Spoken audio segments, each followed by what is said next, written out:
Platting Board will come to order. It's February 4th, and it is 6:30 p.m.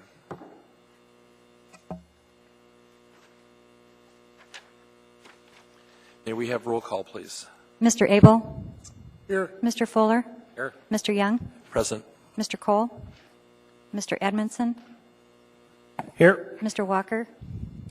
Here. Ms. Enix? Mr. Porter? Here. Mr. Cross? Here. Thank you. Thank you.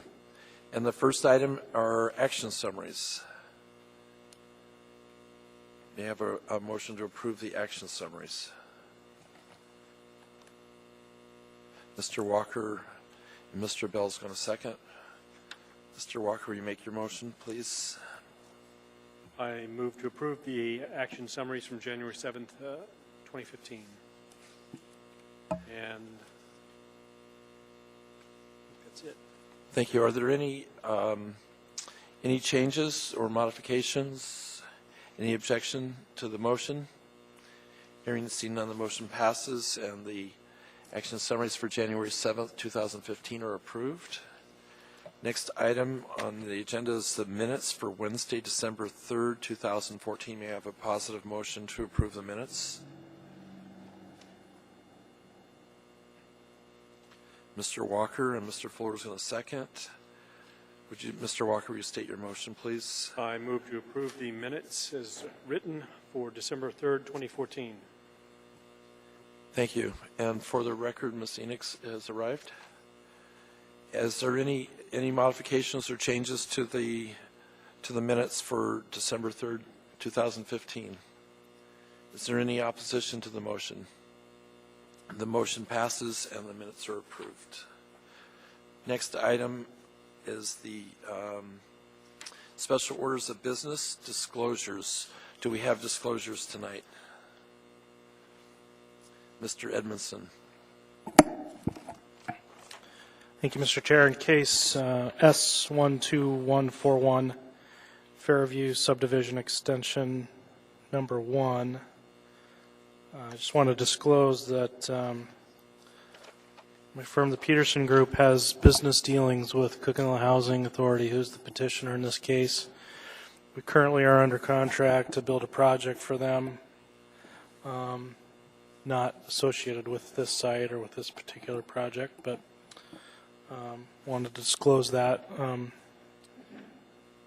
Don't have any financial interest or personal interest or business interest in this project or case before us tonight, so I do feel like I can act impartially in this case. Thank you. May I have a positive motion directing Mr. Edmondson to participate?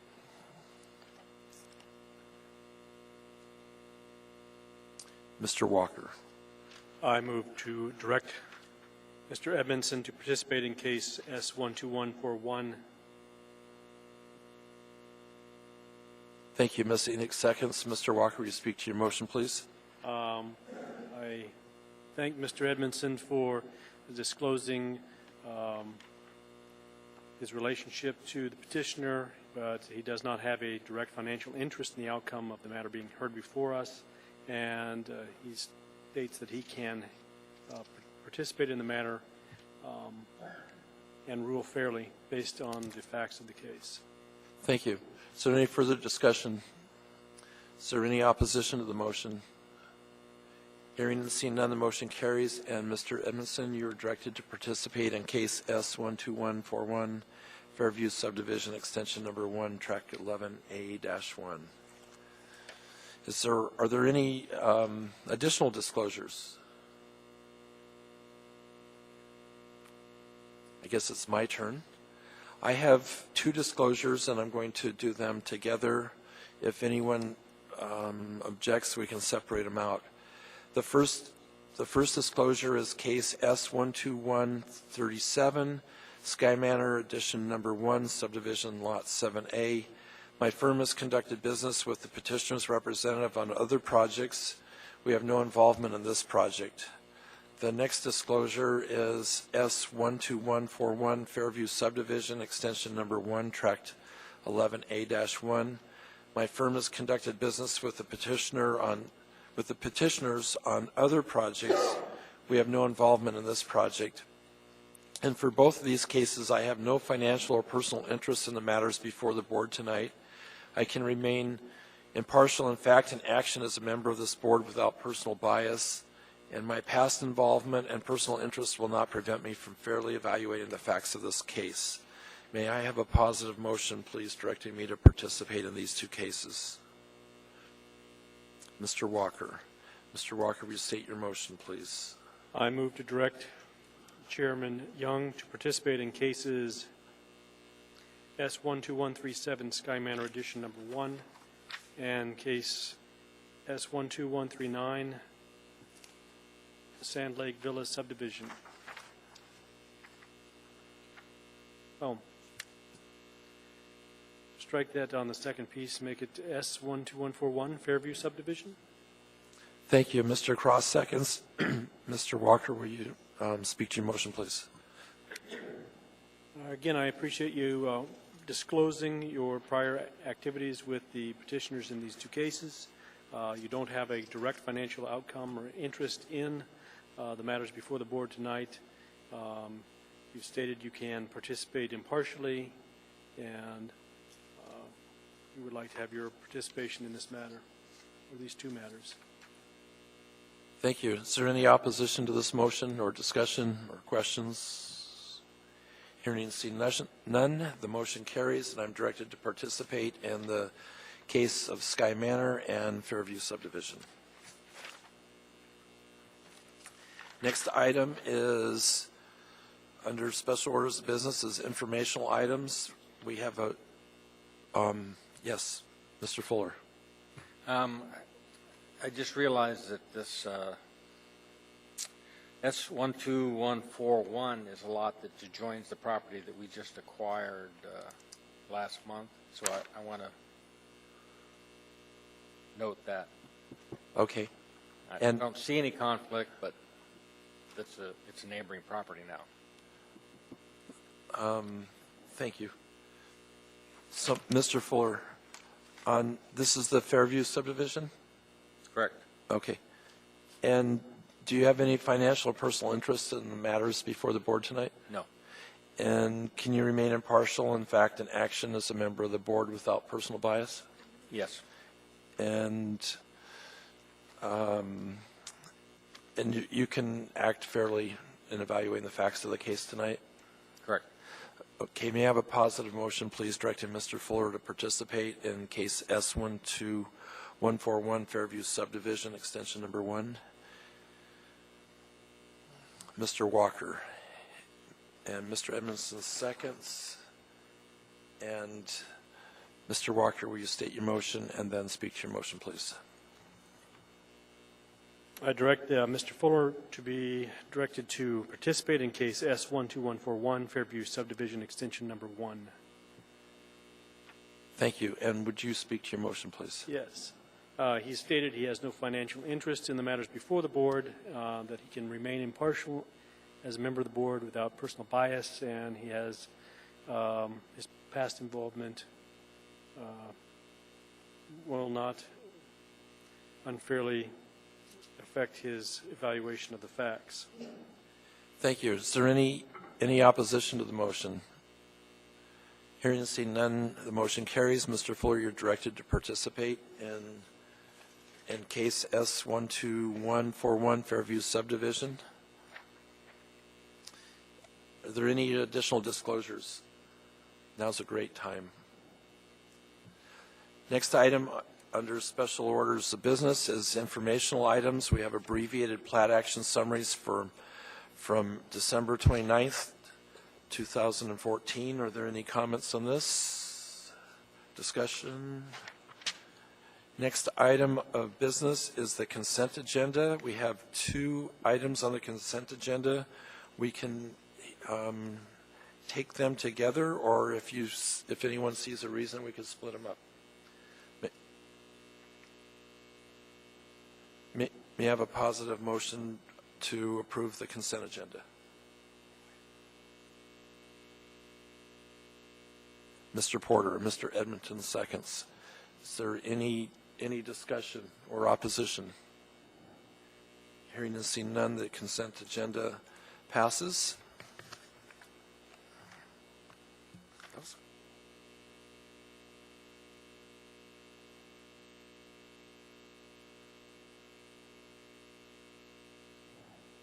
We don't have any old business. The next item is new business.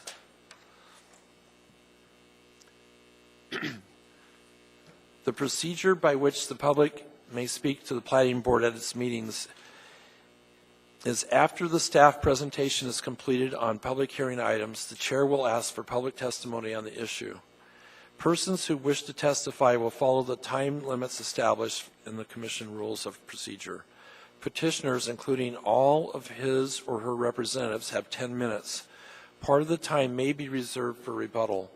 And I just want to clarify what that means. If you don't reserve time for rebuttal and you use, for example, 5 of your 10 minutes, you still have 5 minutes remaining that you can use for rebuttal.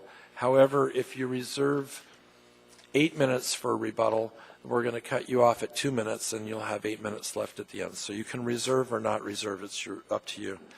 Representatives of groups, community councils, PTAs, etc., have 5 minutes. And if you are a representative, please notify us when you come to the podium.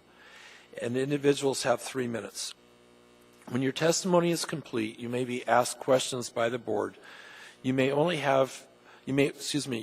testify once on any issue unless questioned by the board. And sometimes after you testify, we will ask you questions. Any individual may have appeal rights relating to any action the Platting Board takes. Appeal of this decision or any of the conditions is governed by AMC 21.11.304. The decision of the board at the scheduled public hearing shall become final 7 calendar days after the date the decision is made on the record unless a written request is submitted to the Planning Division prior to expiration of the 7th day to prepare a written decision based upon the record made at the hearing, and the request is accompanied by a written notice of intent to appeal.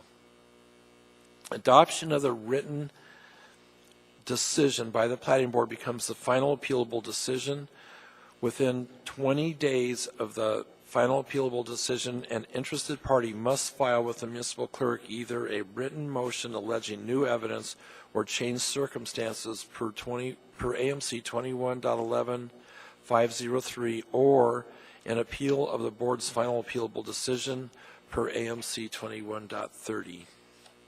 We're now opening the public hearing, and the first case is case S12137, Sky Manor Edition number 1. Maybe we have staff's presentation, please. Thank you, Mr. Chair. This preliminary plat is a request for subdivision of one lot into one different lot with vacation of 5 feet of right-of-way along the eastern boundary of proposed lot 7A. This subdivision and elimination of 5 feet of right-of-way will facilitate the minimum lot size required for a duplex in the R7 zoning district and an on-site septic system. The petitioner is proposing to vacate 5 feet of right-of-way. The existing right-of-way is currently 60 feet in width, with a proposed final width of 55 feet. The vacation requests have been reviewed and found to conform to municipal vacation policy 2115-130. The findings: the official streets and highways plan minimum right-of-way standard for a local street is listed as 50 to 60 feet in width. The proposed remaining 55-foot wide right-of-way meets the OSHP standards as well as the standards for a right-of-way width of 50 feet found in AMC 2185 Table C. Wildwood Drive is not identified as a collector or greater street on the official streets and highways plan. All parcels that abut this remaining right-of-way have principal access and are serviced by Wildwood Drive or Needles Loop. Traffic circulation will not be reduced by the vacation as the road is currently constructed to standard for a rural area as noted by private development. Staff has reviewed and evaluated the petitioner response to the municipal vacation policy document and finds that they have answered the required conditions to vacate a public right-of-way. Furthermore, staff has reviewed AMC 2185 Table C and finds that the existing 24-foot street section for a residential loop street, urban peripheral access road with a right-of-way standard of 50 feet applies to Wildwood Drive as it appears to have less than 1,000 average daily trips. With a proposed right-of-way width of 55 feet, this meets or exceeds the strip paved and gravel streets minimum standards found in Table C and the OSH&P local street minimum right-of-way standard. The proposed plat meets the minimum lot size and width required by the respective zoning district and other dimensional standards required by code. The utilities on-site services recommends plat notes be carried forward to the new plat that will limit the lot to a total of 6 bedrooms and requires the third reserve drain field site for an advanced wastewater treatment system. So in conclusion, the department recommends approval of the request to vacate 5 feet of right-of-way from the eastern boundary of proposed Lot 7A, subject to condition A1 found on staff packet page 7, and B, approval of the plat for 18 months, subject to the following conditions found on page 7 and 8 of the staff packet. If you have any questions, I'll answer that. Thanks. Thank you. Are there any questions for staff? I have one. On page number 5 of our packet, at the very top of the page, there's one public comment, and I didn't see it in my packet. Could you tell us what that comment was? Through the chair, I'm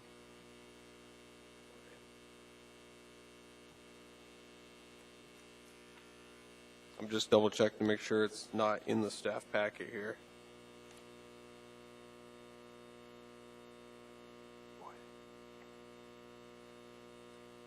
It appears that that comment from the public was not placed in the staff packet. That packet, to my knowledge, the member of the public was requesting, not supporting the vacation of the right-of-way in the fact that the member of the public felt that there was already enough existing construction going on out there, and they didn't feel that the density of building duplexes was something that they wished to see. They're also, I believe, worried about the location of more septic tanks for duplexes, and I believe that their well was close to this lot. Thank you. And Mr. Edmondson and then Mr. Porter.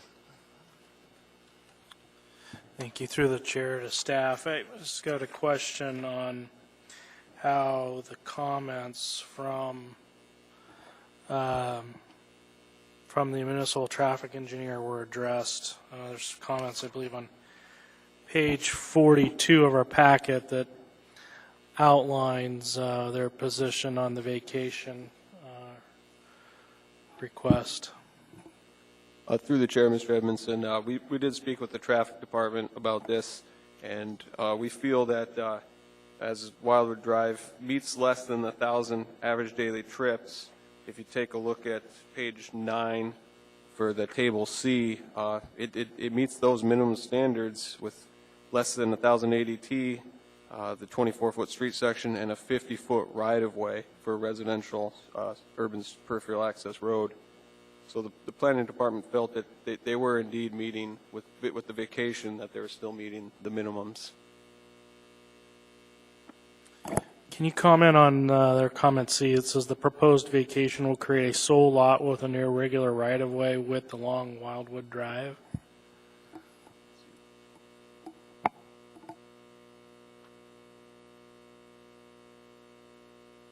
Let's see, comment C, the proposed vacation will create a sole lot with an irregular right-of-way. That's because we'll make that 55 feet and the rest of Wildwood will be 60 feet in width.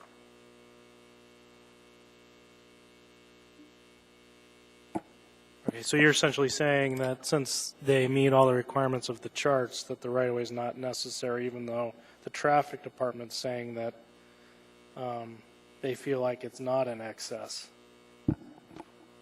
Through the chair, Mr. Evanson, that is correct. We feel that 5 foot is in excess of municipal need. They meet the standards of the OSH&P and the table C. Okay. They also comment here that says that 5 feet does not enhance traffic circulation, nor does it provide a public benefit or purpose. And I'm just trying to, with those two comments, I'm just trying to wrap my arms around how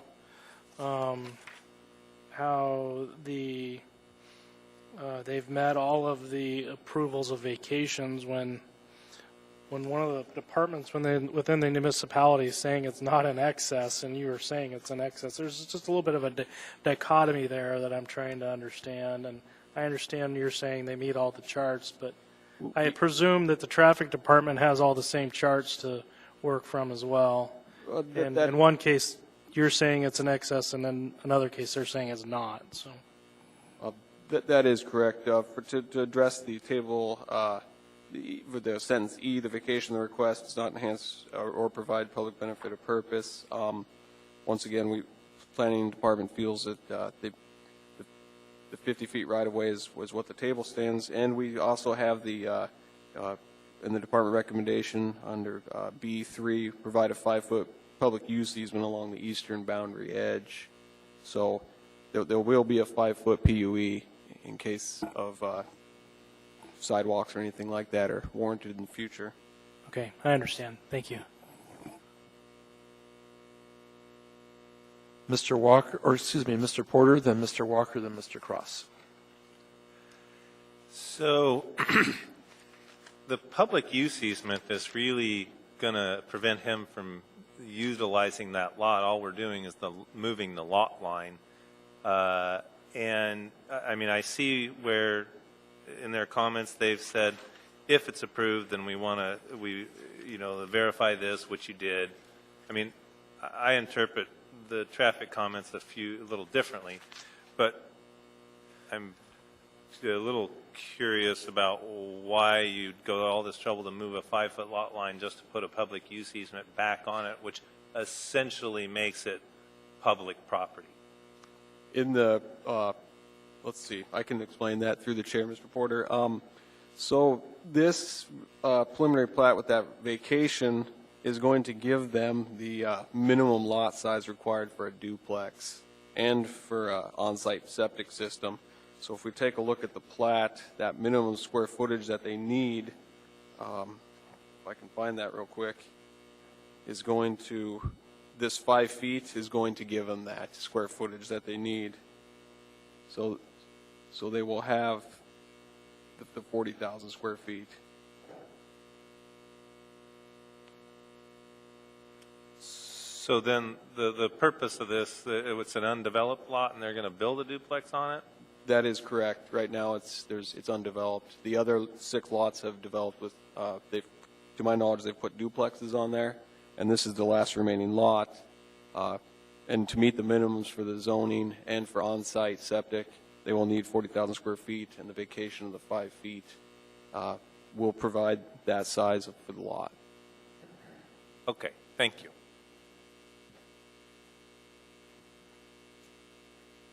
Mr. Walker.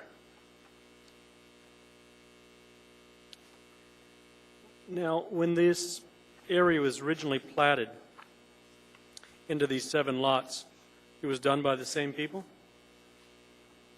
That is correct. And so the standards were in place at that time, and they were aware that the 7th lot was not going to be qualified for? To my knowledge, yes. That might be a question for the applicant. With respect to the road usage, is there any plans or studies that have been done for forecast future road usage in the area? To my knowledge, from the comments from private development and traffic, there is not any. Private development states that it does meet the current road meets what they're looking for as far as standards. But it meets the current standards, not just what we expect the city to grow into, though. Well, that is correct. However, the existing existing lots are all serviced by Wildwood Needles, and this is one of the few remaining lots to be developed on that north end of Wildwood. Thank you.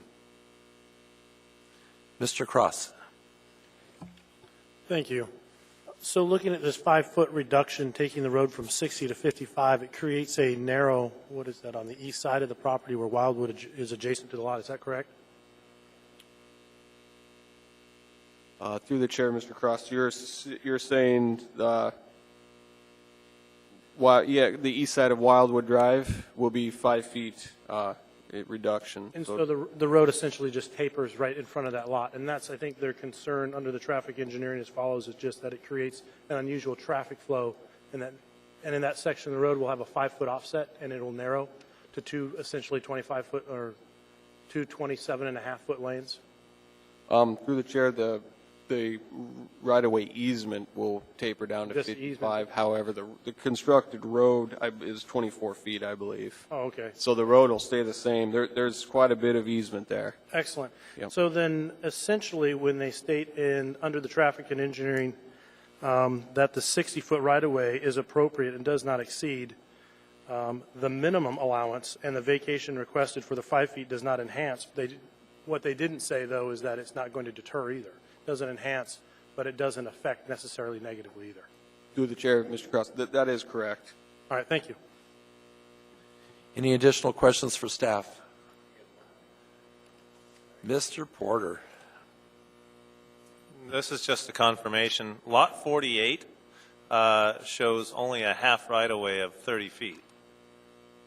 And the unusual configuration of Needles Loop is they would have to cut up Lot 48 to do something different. So basically there's a road that goes from 60 feet of right-of-way to a half right-of-way on the Needles and then back to a 60-foot right-of-way.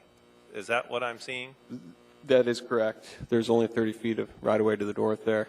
And So the connecting road, if it were ever to be, is only going to get 30 feet of right-of-way. Needles to Wildwood. Unless Lot 48 dedicates right-of-way, if they replat or, but currently, no, there's only 30 feet. Okay, thank you. Any additional questions of staff? We will now open the public hearing portion of the meeting. Will the petitioner or the petitioner's representative please come forward, please?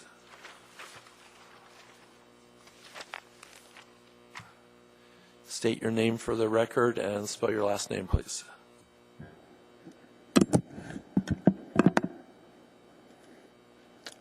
Good evening, Mr. Chairman, members of the board. My name is Craig Bennett, and I'm with S4 Group. I also want to thank planning staff for the work and all the help they've given. I represent John Thompson, who's the developer of Lot 7, proposed Lot 7A. And as already has been stated, we're requesting a simple 5-foot from the right-of-way of vacation. And this is to help, first off, for the on-site septic to get the 40,000 square foot, and second for duplex, which you need the 40,000 square foot for R7 zoning.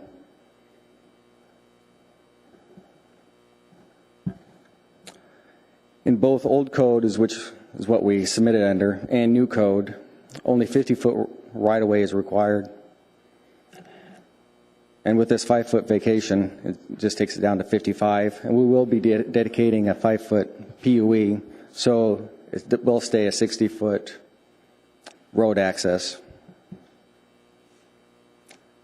And as already been said, lots 1 through 6 have been developed with duplexes, and this is just the last lot.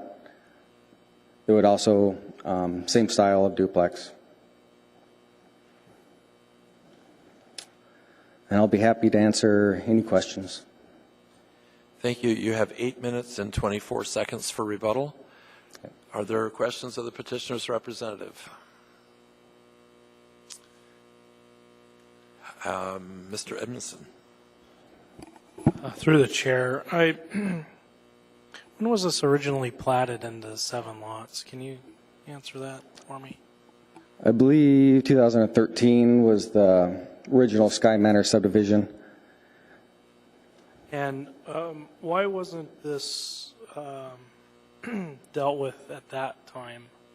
I presume that nothing's changed as far as code or anything. No, code stayed the same.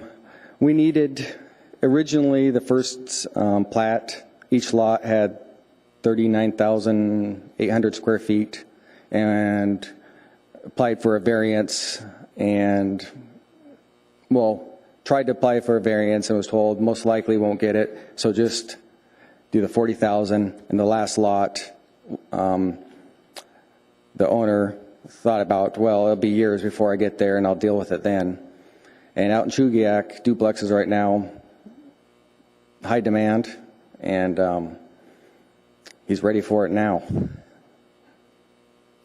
So during the original platting process, you met the 40,000 square foot On the first 6 lots, on the yes. first 6 lots, and at that time knew you may one day come back to try and get a variance on the one last lot instead of a variance on all of the lots. Is that correct? Essentially. And a variance is correct, but instead we're doing the subdivision with a vacation instead of a variance. Yeah, I'm sorry, yes. Okay. All right, thank you. Thank you. Are there any additional questions of the petitioner's representative? Thank you. Is there anyone else wishing to testify tonight on this issue? Anyone at all? Hearing and seeing none. Mr. Bennett, would you like to use any of your rebuttal time? He's indicating no. So we're going to close the public hearing portion of the meeting, and the matter now rests with the board. May I have a positive motion, please? Mr. Porter is going to make the motion. And Mr. Porter, will you make your motion, please? Yes, I move in the case of S12137 Sky Manor Edition Number 1 that we approve the plat with the recommendation on A of approval to request vacation of 5 feet of right-of-way, subject to the following conditions, A and B. And I think we have to do it in separate. That's correct. So we'll just do A, Okay. which is approval for the request for to vacate the 5 feet and also to record a suitable plat within 18 months. Okay. And Mr. Cross seconds. And Mr. Porter, will you speak to your motion, please? Yes, in the subject of this approval, we found that they've met all the requirements. Staff approves of the vacation of the right-of-way, even to the point of going to looking at the traffic recommendations and following them to give the 5-foot public use easement, as we'll get to it. Thank you. Are there any additional comments or findings? I'd like to state in the case of S12137 Sky Manor Edition 1 subdivision lot 7A, it does appear that it is the correct usage and fits with the neighborhood. I don't see any disturbance to traffic pattern. It looks like the speed limit is 25 miles per hour and it shouldn't be affected. And they've given adequate consideration to the surrounding area and the building usage. Thank you. And Mr. Walker.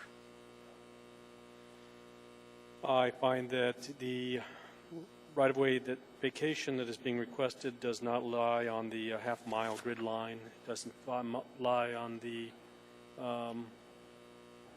quarter-mile grid line. And that it is available for a vacation. I also find that the vacation but dedication of a 5-foot access or easement still essentially accomplishes the same task as the full road width, in that the same amount of space is being made available for right-of-way. Thank you. Any additional comments or findings? I have a couple. I'm going to support this motion, and I find that the requirements for the approval for a vacation has 6 findings that are in the packet, and we have to meet these to approve this. These have to be met, And the official streets and highways plan is the minimum right-of-way standard for the local street is listed as 50 to 60 feet, and the proposed remaining 55 feet meets that standard. And the proposed vacation, the staff found, and I agree, that the 5-foot vacation is determined to be surplus to the current and future needs of the public. And number 2, the petitioner is proposing a final right-of-way width of 55 feet, which complies with the minimum standards required. And I agree with the other findings of staff that are in the packet. Mr. Walker, did you have another? Is there any additional comments or findings? Is there any opposition to the motion? Hearing and seeing none, the motion passes. And may I have a second motion for approval of plat for 18 months, subject to the conditions on pages 7 and 8. Mr. Porter, would you state your motion, please? Yes, the Chair. I move to approve the approval of the plat for 18 months, subject to the following conditions of 1 through 4, including 4A, B, C, D, and E. Thank you, Mr. Walker. Seconds. Mr. Porter, will you speak to your motion, please? As we've previously discussed, we find that the petitioner has substantially proven that the right-of-way is excess, and they've also taken steps through the planning recommendations to provide for all the things that might be needed for Wildwood Drive along the eastern property boundary. So with that, I believe that the standards have been met for approval. Thank you. Is there any additional comments or findings? Mr. Walker. I would also like to state that the petitioner made no objection to the conditions that were set forth in the staff packet. Thank you. Any additional comments or findings? Hearing and seeing none, we'll take a vote. Is there any opposition to this motion? Hearing and seeing no opposition, the motion carries and the plat is approved for 18 months. The next item on the agenda is case S12141, Fairview Subdivision, extension number 1. May we have staff's presentation, please? Thank you, Mr. Chair. This request for plat may look familiar to some of you. This preliminary plat is a request for subdivision of one tract of land into one lot with vacation of that portion of a 65-foot section line easement located along the north property boundary.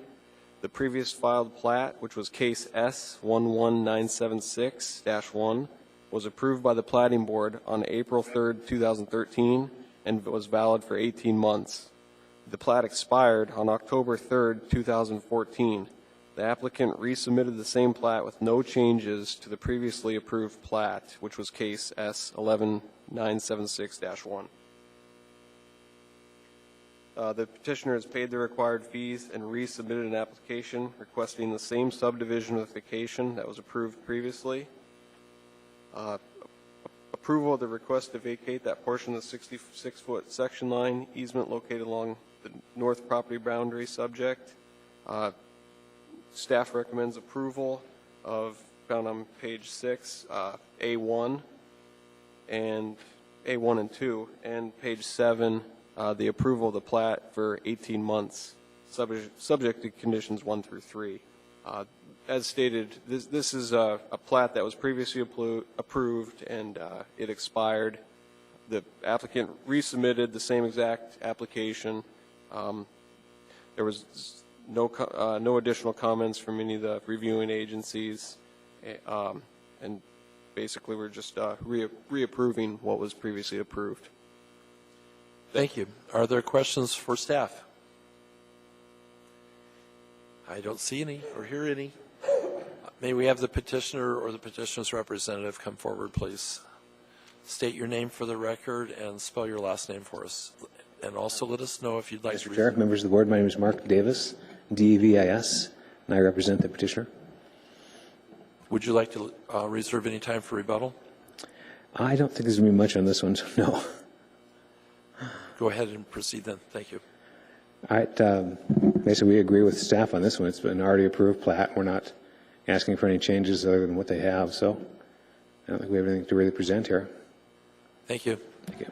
You have 9 minutes and 37 seconds for rebuttal. Thanks. Good score. Is there any questions for the petitioner's representative?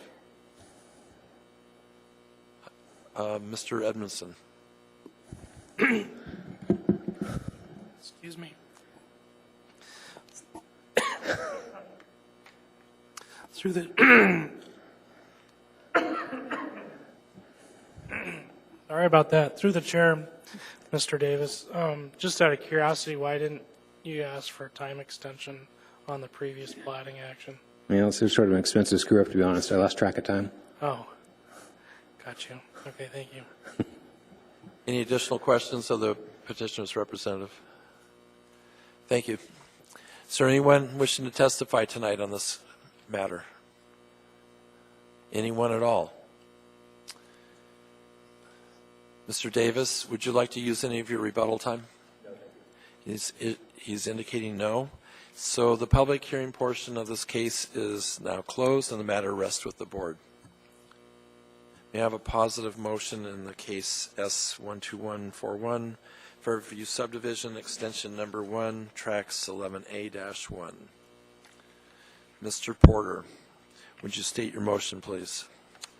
I move that we, in the case of S12141, Fairview Subdivision Extension Number 1, Track 11A-1, that we approve the request to vacate a portion of the 66-foot section line easement located along the north property boundary with the recommendations to obtain approval of the Alaska State DOT, DNR, Department of Natural Resources, and DOT Transportation prior to recording the final plat.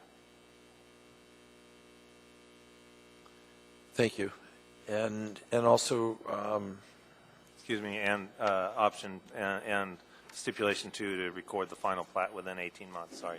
thank you. No, perfect. And Mr. Edmondson seconds. Mr. Porter, will you speak to your motion, please? I intend to support this motion. As we've heard before, that it's going through the process. It's unfortunate that it had to go through again to get approval. It lapsed, and that's all right. The same stipulations apply, and they've already gone through the process of the analysis and the approval of the vacation. It's been reviewed through the vacation policy, and that's been documented in the packet. Thank you. Is there any additional discussion or findings? Mr. Walker. I'd like to adopt the findings of the board on the original case hearing on S11792-2, where they supported the vacation of the right-of-way at that time. Thank you. Is there any additional findings or discussion? Is there any opposition to this motion? Hearing and seeing none, the motion carries and is approved. May I have a second motion on this matter, please? Mr. Porter, would you state your motion, please? Yes, I'd like to move to approve in the case of case number S12141 for approval of the plat for 18 months, subject to notes 1, 2, and 3 on the packet of page 7 for resolving utility easements, notes on the plat, and making the drafting changes. Thank you. And Mr. Walker seconds. Mr. Porter, would you speak to your motion, please? As we previously discussed, the notes are relevant to the case, and the staff has gone through the process of making sure that the public property would be protected from drainage and other property owners. Thank you. Is there any further discussion on this matter or findings? May I have, is there any opposition to this motion? Hearing and seeing none, the motion carries, and the plat is approved for 18 months, subject to the conditions on page 7. Congratulations.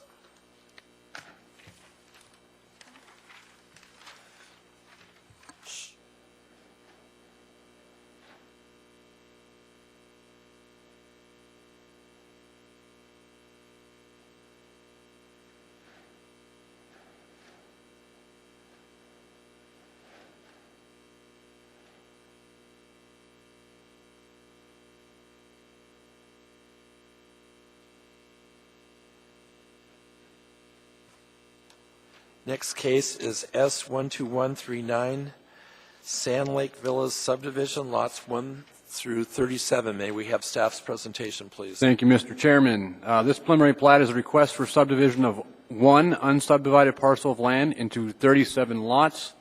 The petitioner is requesting a 60-month approval with this proposed subdivision taking place over 3 phases. The petition site is located east of Sand Lake Road, just north of West 80th Avenue, and the property is zoned R1 Single Family Residential District. All lots within the subdivision meet the minimum lot size, width, and width to depth ratio required in the R1 district and the subdivision regulations. There are really 2 main issues revolving around this plat. The first one being the dedication of Wandering Drive. Plat 2005-186 requires the extension of Wandering Drive through the subject property.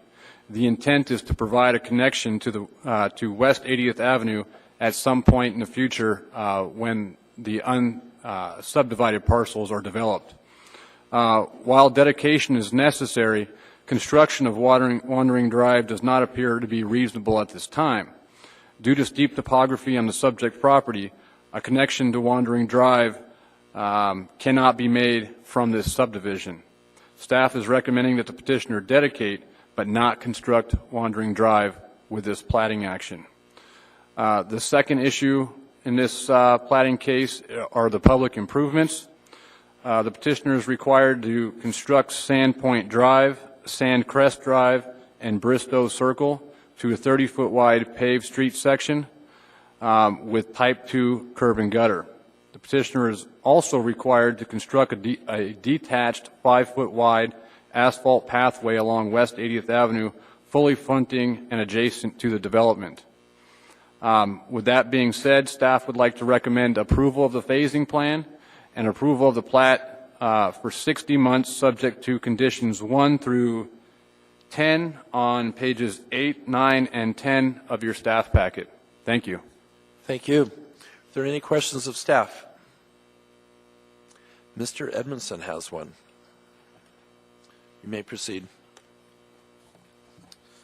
Through the chair, staff, I see the traffic engineer's comments again on page 35 of our staff packet.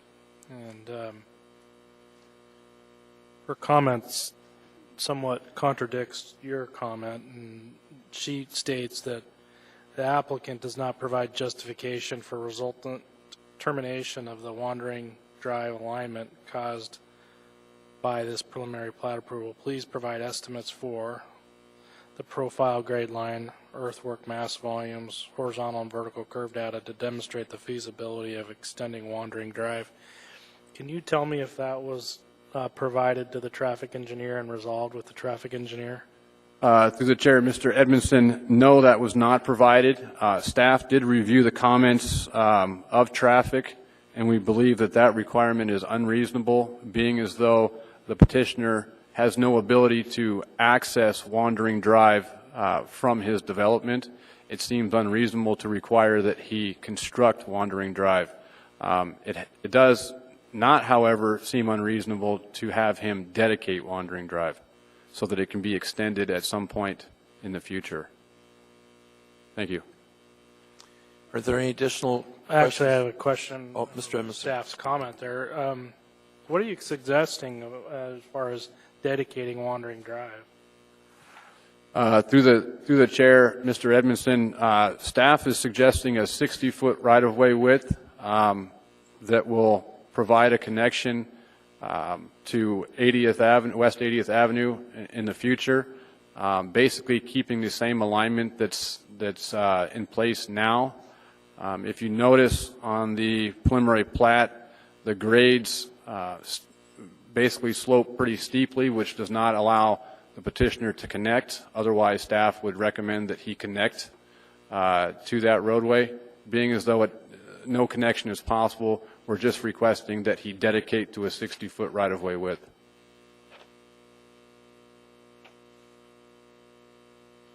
Okay, I'm sorry, I may have missed this in my packet. Is that a condition of approval of, is that your recommendation as a condition of approval?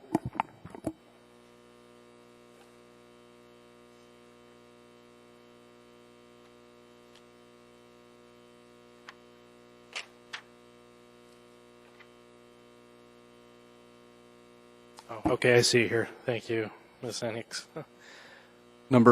Condition number 3. Condition number B3, dedicate 60 feet of right-of-way for Wandering Drive. Correct. Okay. Which is not depicted on the plat that we have in front of us, correct? Through the chair, Mr. Edmondson, no, the petitioner did not offer the dedication of Wandering Drive. It's a requirement of the plat. Staff finds that it's necessary. Okay, so my assumption is that would greatly impact the usability of some of these lots that they've currently got platted. Is that correct? Or that they're currently depicting on their preliminary plat? Through the chair, Mr. Edmondson, I would disagree with you there. I think that the topography makes some of those lots unusable or undevelopable because it slopes steeply at that point. So I don't think that it really impacts the development of those lots to the point where it doesn't make them developable.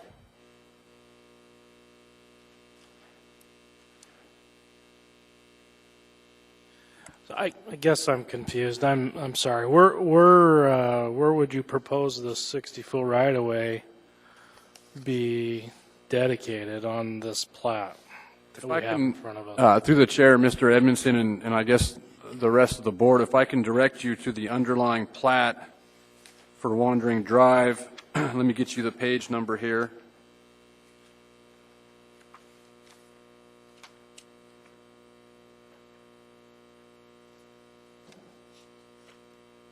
If I can direct you to page 48 of your staff packet.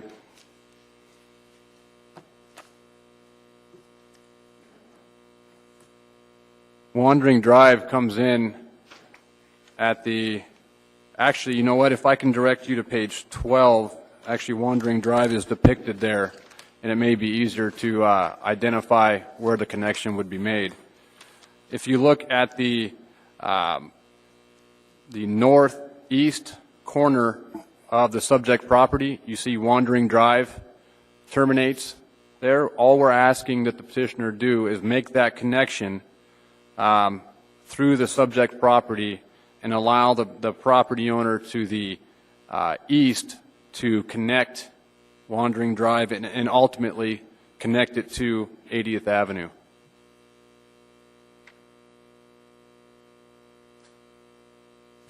Yeah. Yeah, I understand that. So you're saying along the east boundary? Just that, through the chair, Mr. Edmondson, just that corner. Okay. Not entirely along the east boundary, but just that corner. So keeping in that same trajectory. Okay. And terminate at that corner. Okay. All right, I'm following you now. Thank you.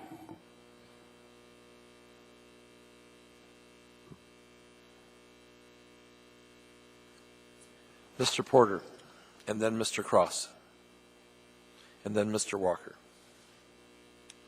So to clarify, what you're suggesting is that Wandering Drive would continue its same trajectory across lots 9, 8, and 7 to the unsubdivided land that is to the east?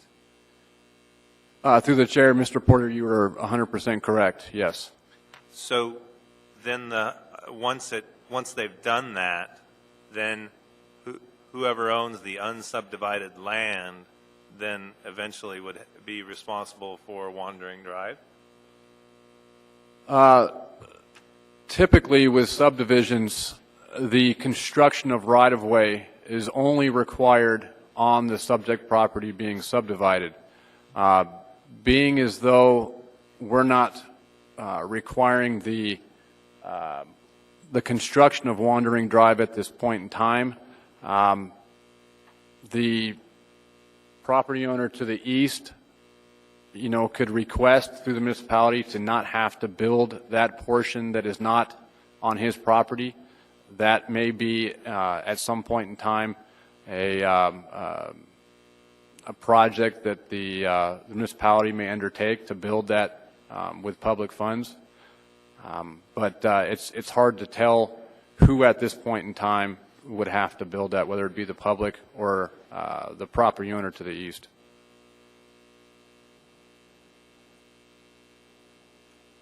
So essentially, as long as they get the 60-foot right-of-way all the way over to the east side of this property boundary, then they're good.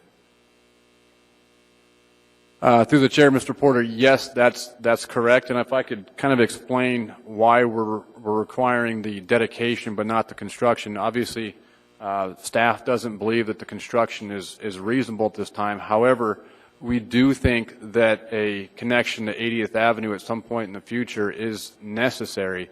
And if we don't get the dedication with this subdivision, it won't be possible in the future. So we see the need to get the dedication now, but we don't feel it's reasonable to require the petitioner to construct that right-of-way as they're not accessing that right-of-way.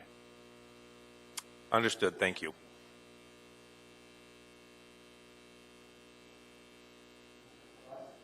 Excuse me, Mr. Cross, then Mr. Walker, then Mr. Edmondson.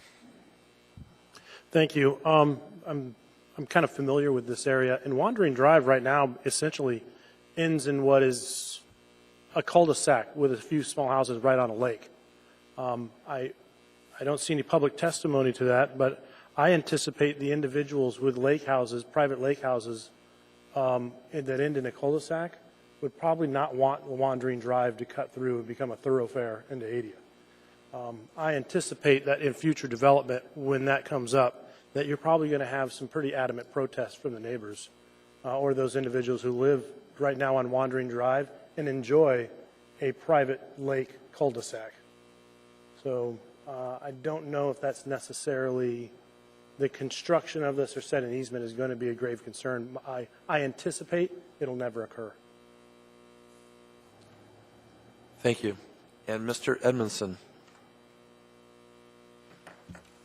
Thank you, through the chair. Just another question in regards to Wandering Drive.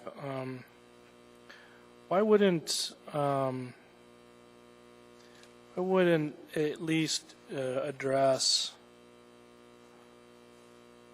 Why wouldn't we at least address half the right of way along the property boundary to the east to 80th? Why would it put all the burden on the property owner to the east to provide the full width right of way necessary to extend Wandering Drive all the way to East 80th?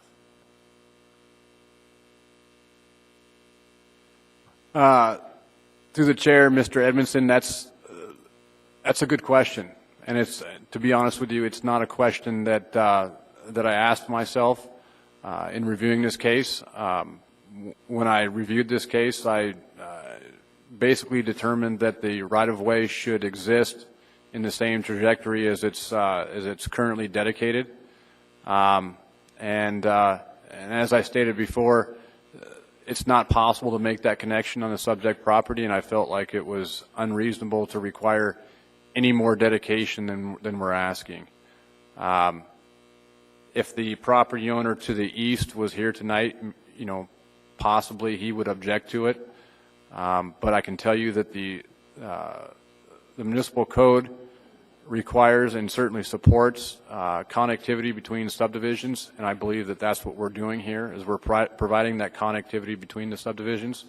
And, as Mr. Cross stated, it's more than likely that some of the property owners that live on or adjacent to the lake may object to that connection. However, I have to look at it from a planning perspective, and it seems appropriate to make that connection. It also is stated on the underlying plat that it will be extended at some point in time, so that's why we're requiring it. So yeah, to go back to your question, it may be reasonable to require a half dedication there, but I decided that I would continue on that same trajectory and require only that dedication in the northeast corner.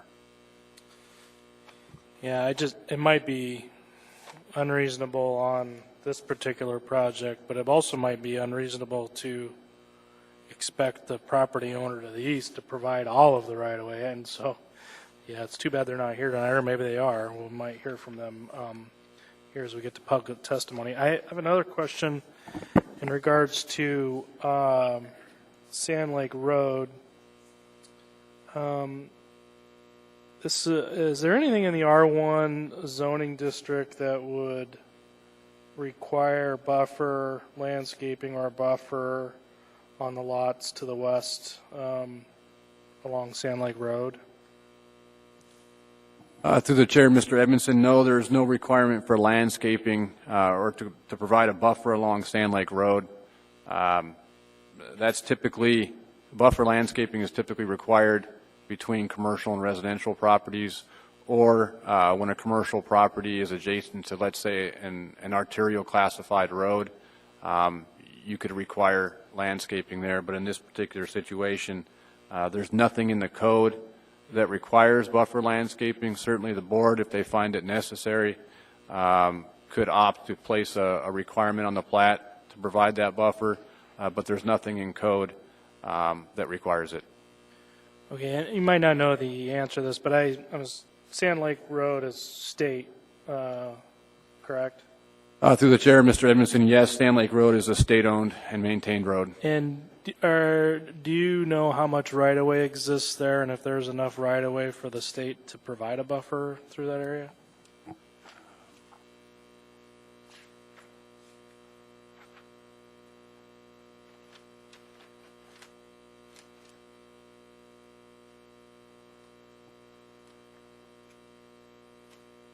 Is it 100-foot right-of-way?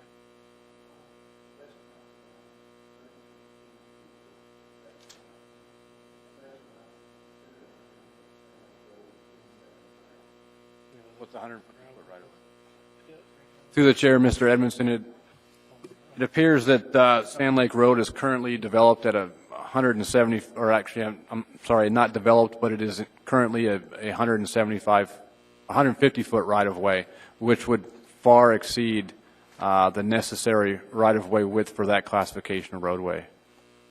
Okay, I think Ms. Enix made a good point here, and maybe you can clarify it, that the lots to the south of this project that are adjacent to Sand Lake Road, do they access Sand Lake Road? Are their driveways accessing Sand Lake Road?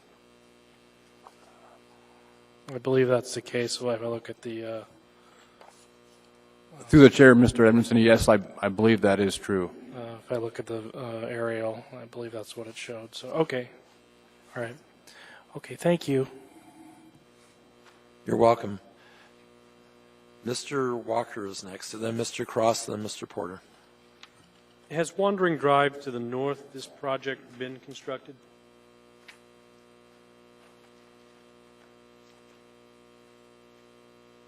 Through the chair, Mr. Walker, are you referring to north of the dedication?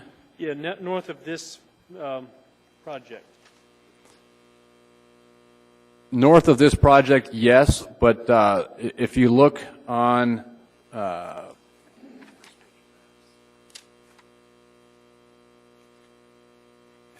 page 14 of your staff packet, you can see that Wandering Drive is only dedicated so far, and then it terminates at the north. People do use an easement north of the dedication to get in and out of the subdivision, but it is not dedicated all the way up to Strawberry Road. If you can see there on page 14, it's only dedicated for a small stretch, and then there's an easement that runs north south that connects Wandering Drive to Strawberry Road. It's not shown. The easement's not shown there, but there is an easement in existence to provide access to that subdivision.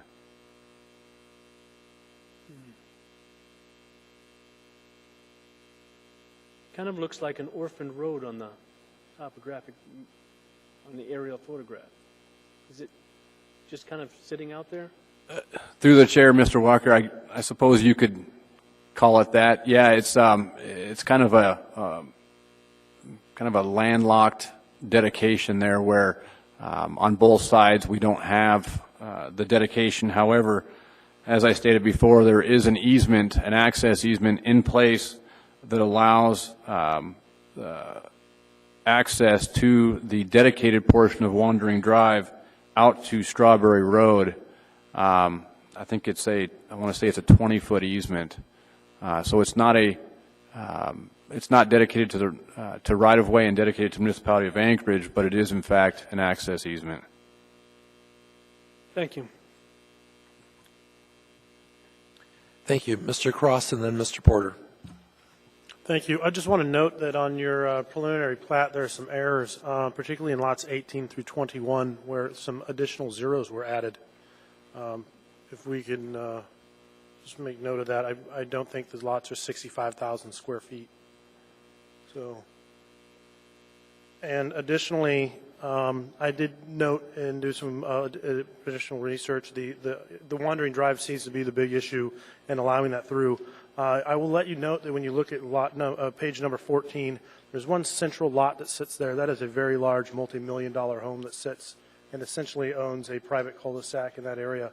And I have a pretty good feeling that that individual will not want to see that extend through into a neighborhood with houses that do not meet the demographics of the adjacent neighborhood.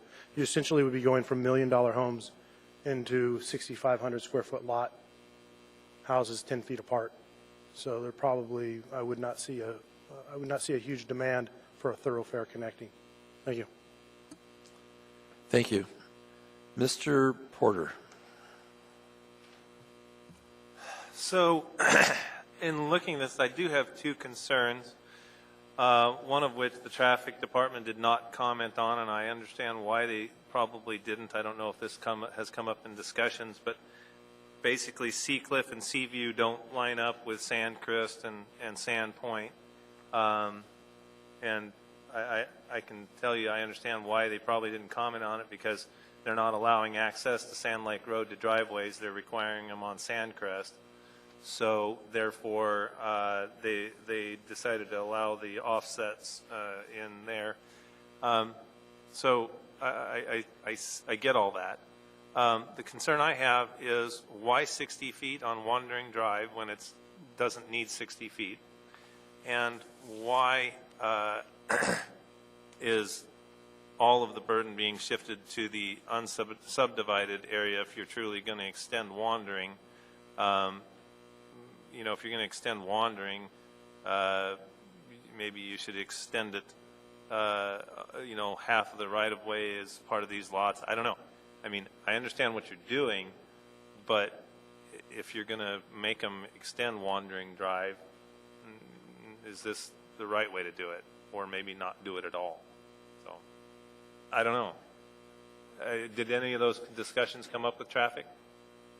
Through the chair, Mr. Porter, no, those discussions did not come up with traffic. You know, essentially the comments that are in your staff packet are the comments that I got from them. We agreed that a dedication was necessary. We did not talk about sharing the dedication between the two undivided or unsubdivided parcels. It was and perhaps that's a good question, and it's a question that that the board should raise and possibly decide upon. But staff, as I stated before, thought that it was necessary that the road be dedicated in the same trajectory that it exists today. It was, I guess I could say that it was a mistake in not bringing that to traffic's attention and posing that question that that possibly the road dedication should be shared between the two property owners. As I stated before, this is a road that would be dedicated and not accessed by the property owner, and therefore what burden placed on that property with this dedication, what is actually necessary. I think that we've addressed that, and I think that dedicating the northeast portion corner of their lot to right-of-way is reasonable. So, all right, I have one final question, and this is kind of comes to the crux of it. Now I understand. So Wandering Drive, there's a plat note on Wandering Drive, which I can't read this plat, but you're saying that requires its extension? through the chair, Mr. Porter, you are correct. Plat 2005-186, Plat Note 7 says the temporary turnaround easement shall be automatically vacated upon extension of Wandering Drive. That implies that at some point in time in the future, Wandering Drive will be extended. The intent was to provide a connection to 80th, West 80th, and comply with municipal code, the subdivision regulations, the comp plans to provide connectivity between subdivisions. So yes, you're correct there. Okay, so what you're saying now is Wandering Drive is right now a legal cul-de-sac with a turnaround area, and it has adequate access from the north right now. Through the chair, Mr. Porter, you are correct. Had Wandering Drive not been intended to be extended, there should have been a dedicated cul-de-sac there rather than a temporary turnaround. That implies to me that Wandering Drive is to, again, at some point in the future, be extended. Thank you. Thank you. Are there any additional questions of staff? I guess I'll ask. Oh, Ms. Enix, go ahead. You did say earlier, though, that the topography makes it very unlikely that that road will actually be built. Through the chair, Ms. Enix, no, that's not correct. What I said earlier was that a connection to this subject property, a connection from this subject property to the roadway dedication is not possible due to topography. But where the roadway dedication would take place, it is possible to construct that right of way. It's not possible to make the connection down the steep topography from this subdivision to that right of way. Oh, so the road Wandering couldn't connect to Sandpoint Drive? No, that's correct. It could, however, connect to West 80th. Or I'm sorry, East 80th. And I have a question of staff. If Wandering Drive was extended, then the owners of Lot 7 and Lot 8 would still be responsible for maintaining the extreme northeast portion of those lots, even though they'd have a 60-foot road and right-of-way bisecting their property? Through the chair, Mr. Young, no, those properties would basically be smaller lots. They're large lots now. It would be dedicated to right-of-way owned and maintained by the municipality of Anchorage. Being as though it's not a constructed right-of-way, it would just simply exist on paper. Thank you. Are there any additional questions of staff at this time? Seeing none, we'll now open this to the public hearing, and will the petitioner or petitioner's representative step forward, state your name for the record, and spell your last name for us, please. Mr. Chairman, members of the board, my name is Bob Burnett, and I represent the petitioner. I'd be happy to answer any questions that you have. I'd like to reserve as much rebuttal time as possible. We concur with all of the staff recommendations. I would like to discuss item number 3 in there, which is Wandering Way. but I'd like to discuss it more in depth during the rebuttal if possible, but I'd be happy to answer any questions about it now. Thank you. You have 9 minutes and 24 seconds for rebuttal. Thank you. Are there any questions for the petitioner's representative? None right now. We'll talk to you during the rebuttal. Oh, excuse me. Mr. Porter. Thank you, Mr. Porter. Mr. Porter has a question for you, Mr. Burnett.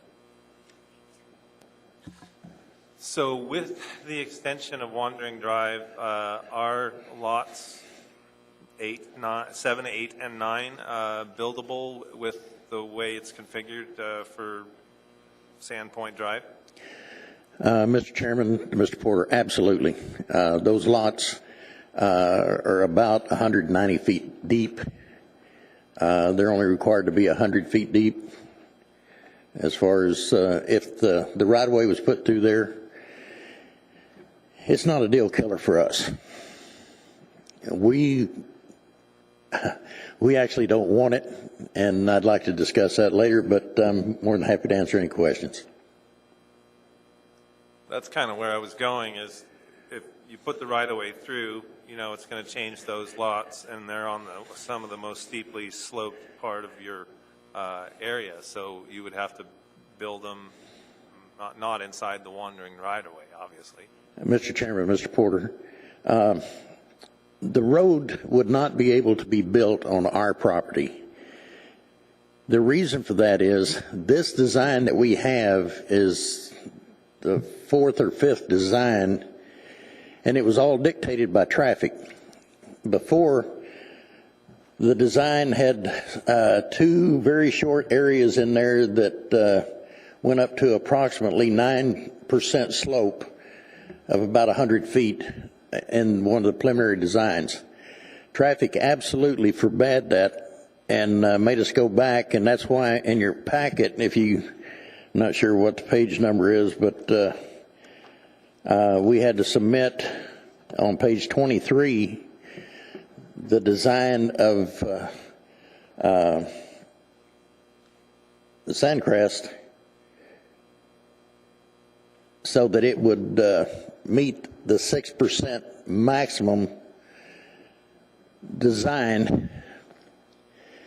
And I went all the way up to the Director of Public Works discussing this with them.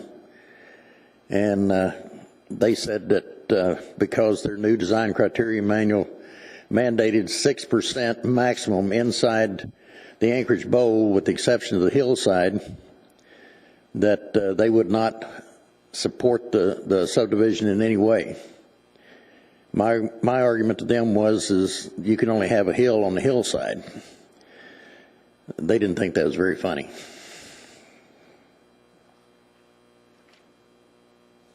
So I see Sandpoint Drive, and I see final grades at 5.5, 3.3, and 4. So I see the profile for that. Is there a profile for Sandcrest Drive? Or is that Sand you're referring to? Well, I'm sorry.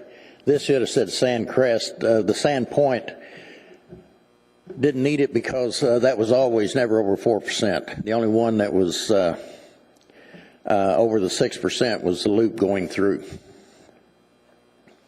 Okay, thank you. I might add, if you're looking at page 22, those are 4-foot contours. Gives you an idea of actually how steep that hill is in there. Thank you. And Mr. Walker has questions for you. And then Mr. Edmondson also.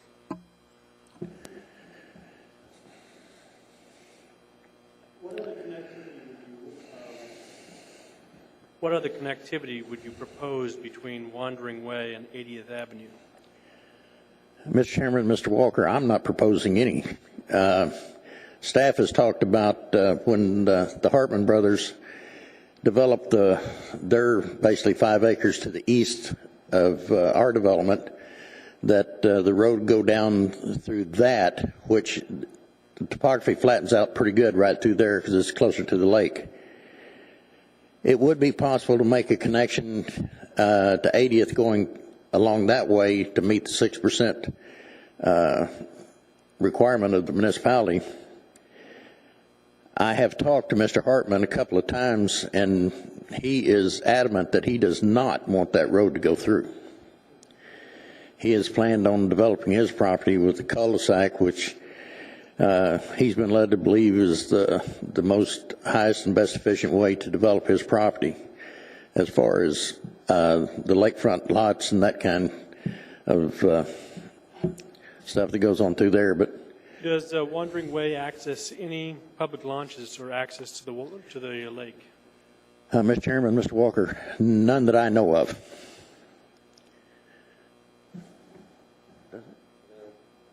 No.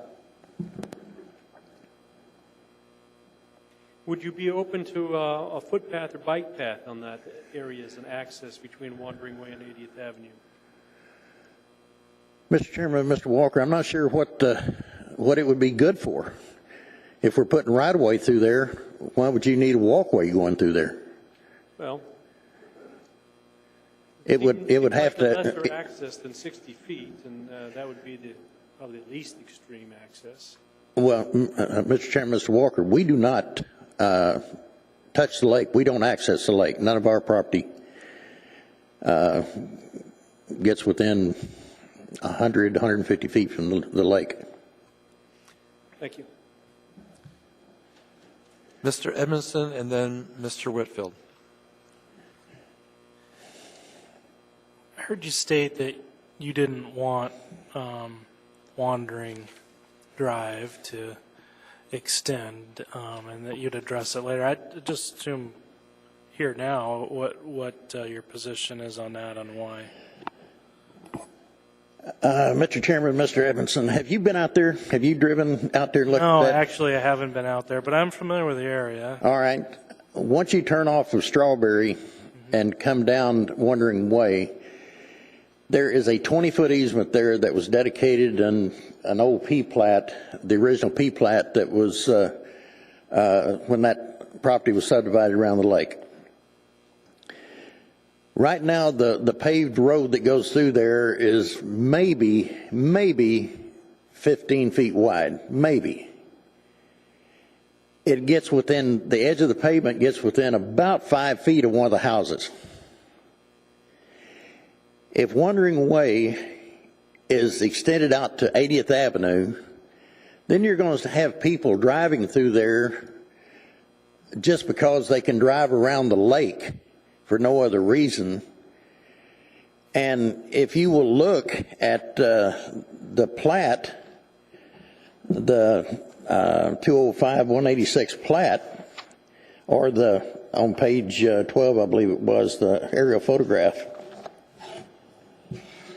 right there where the property directly to the north of us where the turnaround is, once it comes around and makes that turn there, it goes from 60 feet to 20 feet, and it is a total blind corner.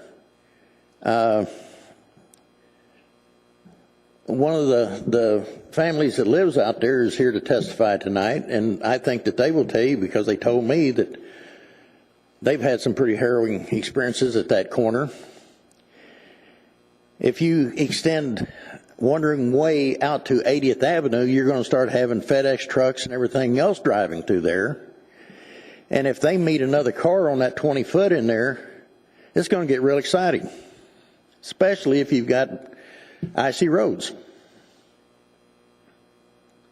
It just doesn't make sense to extend that through there. In laws, you have the letter of the law and you have the spirit of the law. The letter of the law says that the speed limit is 35 miles an hour, period. You don't exceed it. The spirit of the law says that if there's an emergency, if there's somebody hurt or something and you need to get them to some emergency treatment, then it's okay to exceed that 35 miles an hour. Policies and procedures are exactly the same way. Everything that the municipality is hanging their hat on as far as extending Wandering Way is because on a previous plat, they put on there that when this was extended, that temporary driveway would go away. The other one is the 2020 comp plan that says that subdivisions should have connectability. That's not exactly true. It depends on the neighborhood, it depends on the people that live in that neighborhood, and it depends on the public safety factors that accompany this. As Mr. Cross was saying, he's very familiar with the property out there. Most of the people that I have talked to do not want that extended from that area down there. Mr. Wisner's here to speak tonight or here, and they can tell you their feelings about it.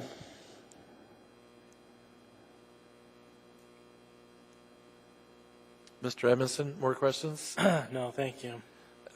We have Mr. Cross has questions, and Mr. Cross has questions for you. Thank you. The biggest issue that we see with this is we understand why there was an extension for Wandering Drive into 80th is because we have a 15-foot section of undesignated road area. It's basically, a right-of-way. Like you said, it's only 5 feet from a house and it's narrow. That obviously creates a concern, and I can see where the argument would be on the other side. Well, that justifies why we need a thoroughfare into 80 because it's so narrow. So what is your thought on how to resolve that issue where it doesn't have to go through, yet what do we do about a 15-foot section with only 5 feet from a house? Mr. Chairman, Mr. Cross, right now you have 4 or 5 families that are accessing this whole area. That seems to be adequate for their needs. Okay, so if you extend that road through and you start getting traffic through there just because somebody wants to take a shortcut, for whatever reason, it doesn't make any difference. You're adding a lot of potential traffic going through there that's going to end up going through an inadequate road. Okay, so because there's only 4 houses, the 15 feet is more of an inconvenience than a problem? Mr. Chairman, Mr. Cross, you would probably better ask Mr. Meisner that he lives there. Thank you. Thank you very much. Thank you. We don't have any more questions at this time. Oh, well, we do, actually. You've got to get faster on your buttons. Mr. Porter. I'm sorry. So I heard 15 feet. You're saying the access to Wandering Drive to the north is only 15 feet wide. Is that what we're hearing? Is that about right? Yeah, I mean, it's a 15-foot, I can speak to that. I live there. Well, maybe I could ask Stan. Yeah, right. It's a dedicated easement. I have a question for Stan. So, Dave, can you tell me what the width of what is it? Is it an easement? Is it a right-of-way? Is it 15 feet? What is that thing that connects? Through the chair, Mr. Porter, it is an easement it's a 20-foot access easement that was dedicated by the original P plat, the precinct plat that subdivided the area. The road is probably developed to, say, a 15-foot wide standard, but the easement itself is dedicated to a 20-foot wide access easement that was dedicated with the original subdivision. It's not right of way; it's an easement. So that's essentially what we've got there. What kind of easement? Through the chair, Mr. Porter, it's an access easement. It's to provide access to those 4 or 5 lots there. Is it a public access, or is it? Who? The original P plat, I have to tell you, is very difficult to read, but it is indicated on the original P plat as a 20-foot wide access easement. And it probably won't ever be able to be widened because there's structures that are limiting that? I think that the folks that live in the area could probably speak to that a little bit better than I can. It does appear limited. I think it's unlikely that we would ever get a full width right-of-way there, being as though we only have 20 feet. You would need probably a 50-foot right-of-way to get an urban section in there. I think it's highly unlikely that you'll ever see that. I think it's probably more likely that you'll see No additional dedication, no additional easement. I think it's going to remain as a 20-foot wide access easement. Thank you both. Now, are there any additional questions of the petitioner's representative now, knowing that he has time for rebuttal? Thank you. Is there anyone? I wanted to ask a question of the staff. You have to push your button.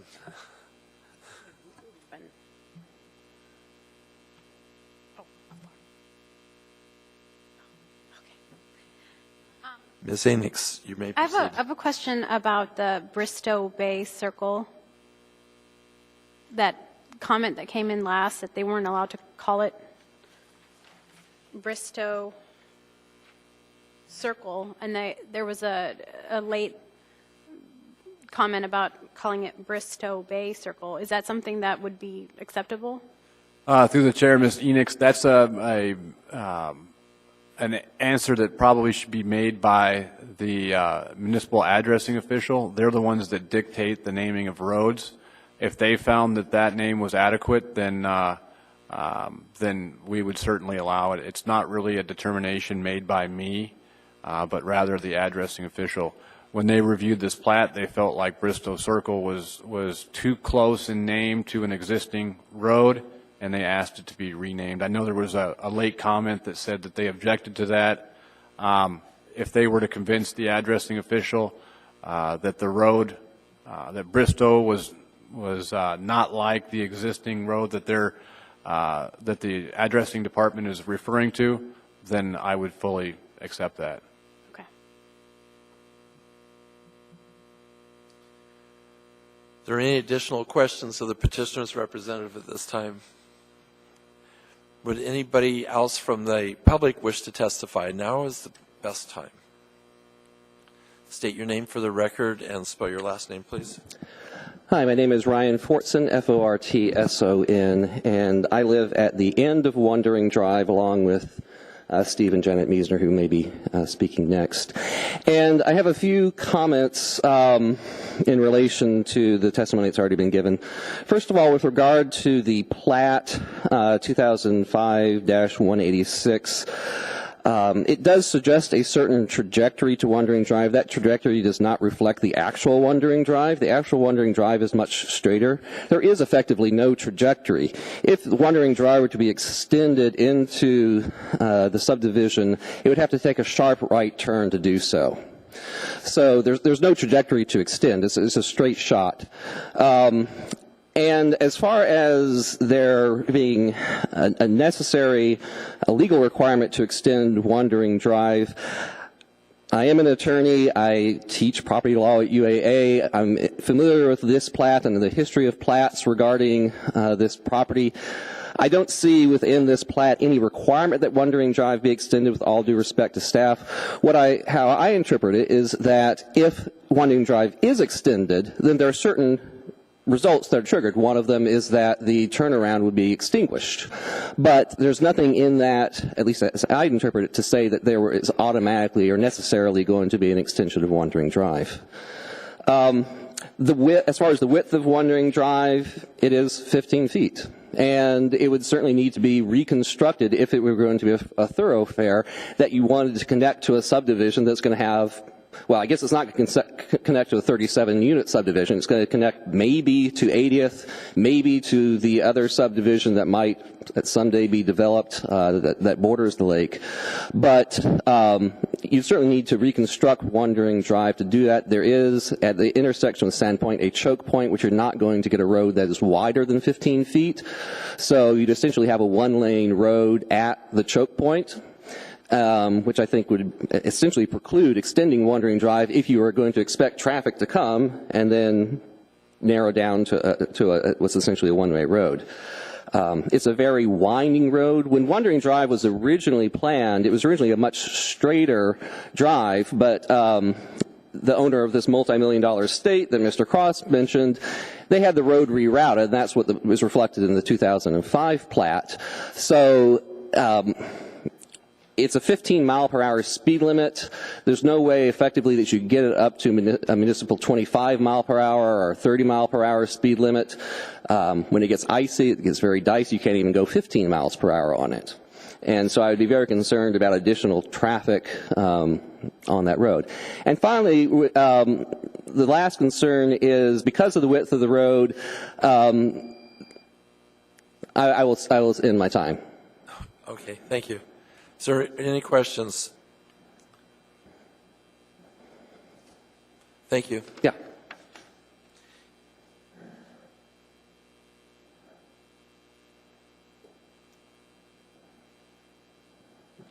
Yeah, my name is Steve Miesner. Miesner is M-I-E-S-S-N-E-R. I live on the deed lot. They're the last lot on Wandering Drive. And I've talked to Mike Roebuck about, them continuing the road through. He's totally opposed to doing it. And of course, that's something, he was saying he doesn't mind leaving that roundabout as is or whatever you have to do to make, keep the road from going through. That corner that we're talking about, I've lived there for 34 years, and I've almost hit just the three people that live down there. I've almost ran into other cars coming around that corner. So it's very dangerous, and that's like 10 miles an hour going around it. So if there is traffic going through, it's going to cause nothing but a lot of wrecks. I can guarantee it. Then also, if you continue that road through there, Hartman owns the lower part of the land there on the lake. And right now, people are parking on 80th, and they're walking down along the shore bank and fishing and leaving their litter and all kinds of things and they're coming right up to our land, and we're at times having to shoo some people off. If they make the road through there, all I can see is one big parking lot along there where people are going to start parking and going across Hartman's land getting down to the lake, and it's just going to, I can just see a nightmare as far as property values and everything else. So,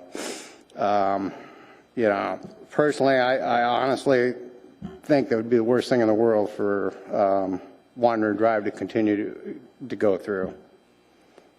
That's all I had to say about that. Thank you. There's Mr. Cross has questions for you, and so does Mr. Porter.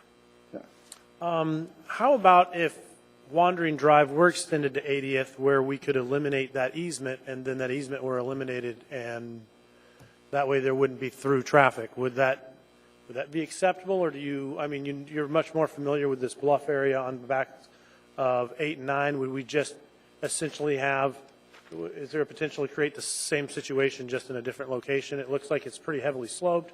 There's a lake. I'm not sure how wide of a road we could get through there. But that would be the other option, is if it did extend, we could eliminate that safety concern by then eliminating the easement. Would that be correct? Probably a little bit. You're talking about still putting it through? And my thought is that they allow provision to see if that Wandering Drive could go through with an understanding or a note in the file that upon doing so, perhaps an elimination of that easement should be made. That's a recommendation by the board. We allow that to happen, but I think the safety concern that we're stuck with an issue where we've got to make sure that we not only protect the neighborhood and the functionality and not create additional safety hazards. And I think a lot of that is how do you improve that access to that area, and at the same time, and improve public safety. So I think I guess my thought was, what is your thought if Wandering Drive were somehow extended to 80th and elimination of the easement? No through traffic, and that's your biggest concern. Is that correct? Right. I think continuing Wandering Drive period would be a bad deal. All right. Thank you.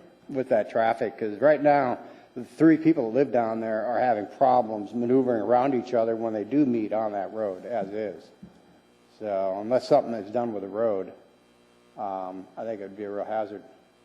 Thank you. Mr. Porter.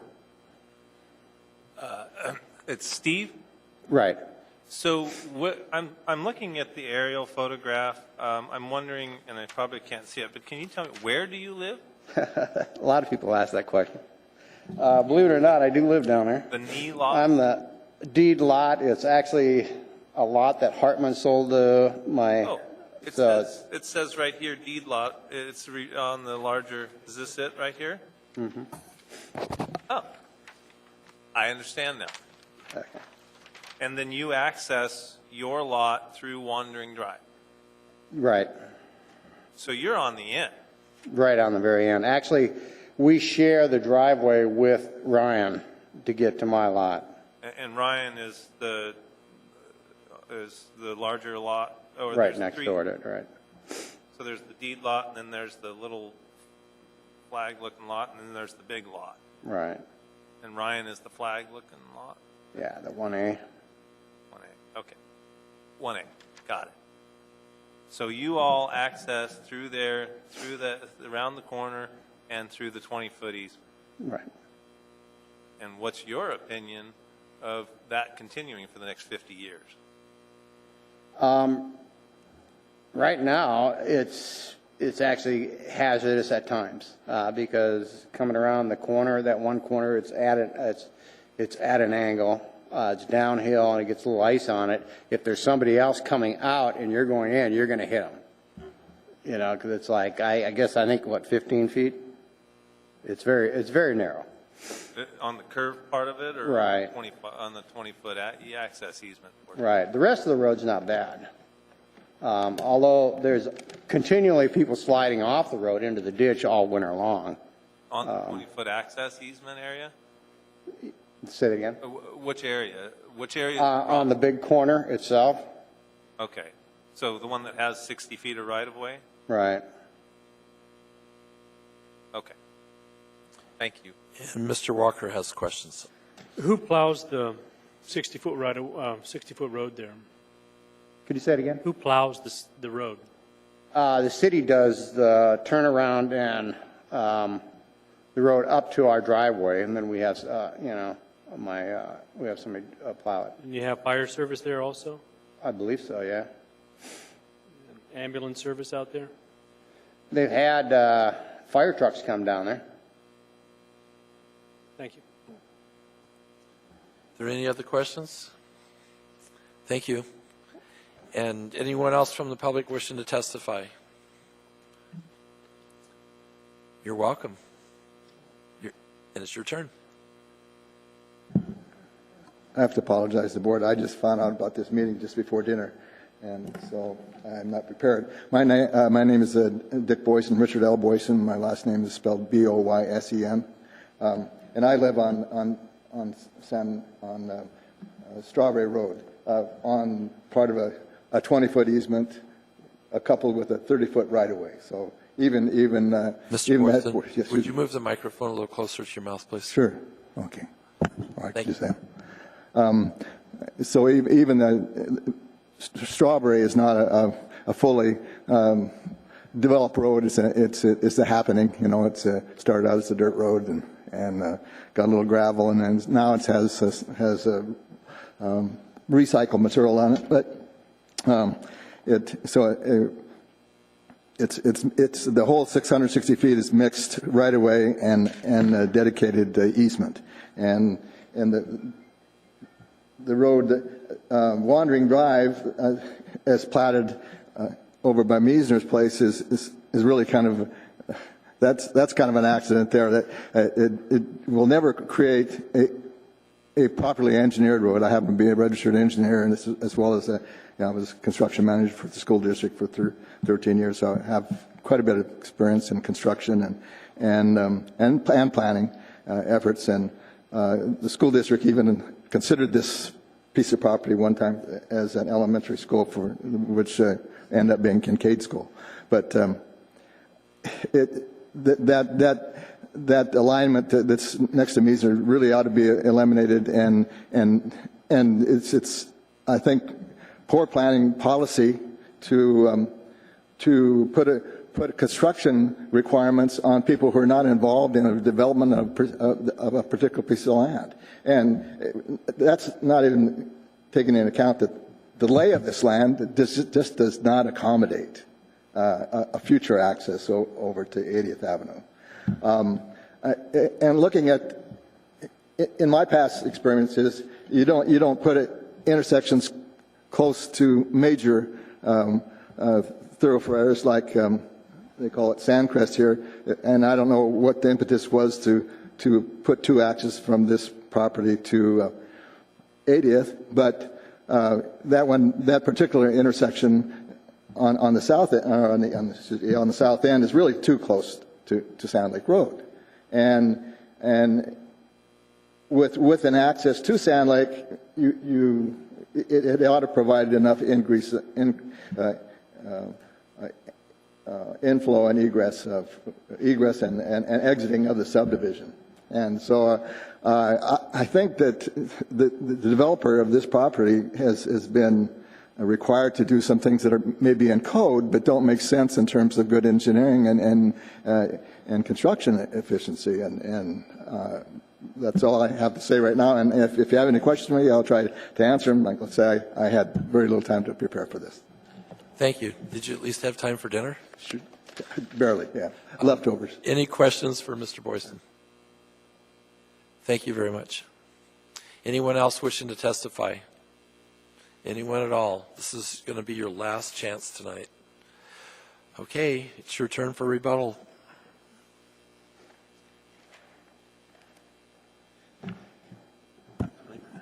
Mr. Chairman, members of the board, I don't really think I need to rebut anything. I may be able to clarify some things. The gentleman talking about the location of the roads coming off of 80th, code requires that they be 150 feet apart from center line to center line. That has already been addressed in a pre-application meeting with staff that traffic was at. Staff actually asked traffic at that time if that met code, and they said absolutely. The other thing I would like to just reiterate, extending Wandering Way or Wandering Drive out to 80th, in my opinion, is a total disaster. It's definitely an accident waiting to happen right now. You have 3 families that are utilizing that road. They have been doing that for well over 30 years. It hasn't been a problem for them. And I believe you could take from their testimony tonight that they're more than willing to live with that condition that they're in right now rather than extending this road through. I understand that the comp plan says connectability. Just because something says that in general, it doesn't mean that it has to be applied to every situation. And this situation has extenuating circumstances that more than warrants not extending that roadway through. You have almost every person that lives in that small community testifying to you, they don't want the road to go through. They don't need it. It's actually a safety hazard if it's done. As far as tying in the road, as Mr. Cross was talking, to 80th and abandoning that 20-foot easement through there, to do that, you'd have to put a cul-de-sac down in there, which would not meet municipal code. The code says that you cannot extend a cul-de-sac 600 feet, I think it is, to put in the cul-de-sac. And where's the land coming from to put in the cul-de-sac? It's real simple to take care of this problem. Don't do it. Nobody wants it. And again, the only thing that the city is hanging their hat on is a plat note that was on a previous plat. And gentlemen, I've been doing this for almost 40 years, testifying in front of this body. And several times I have had plats that was brought back to me and said, you have to put this plat note on it or we will not record it.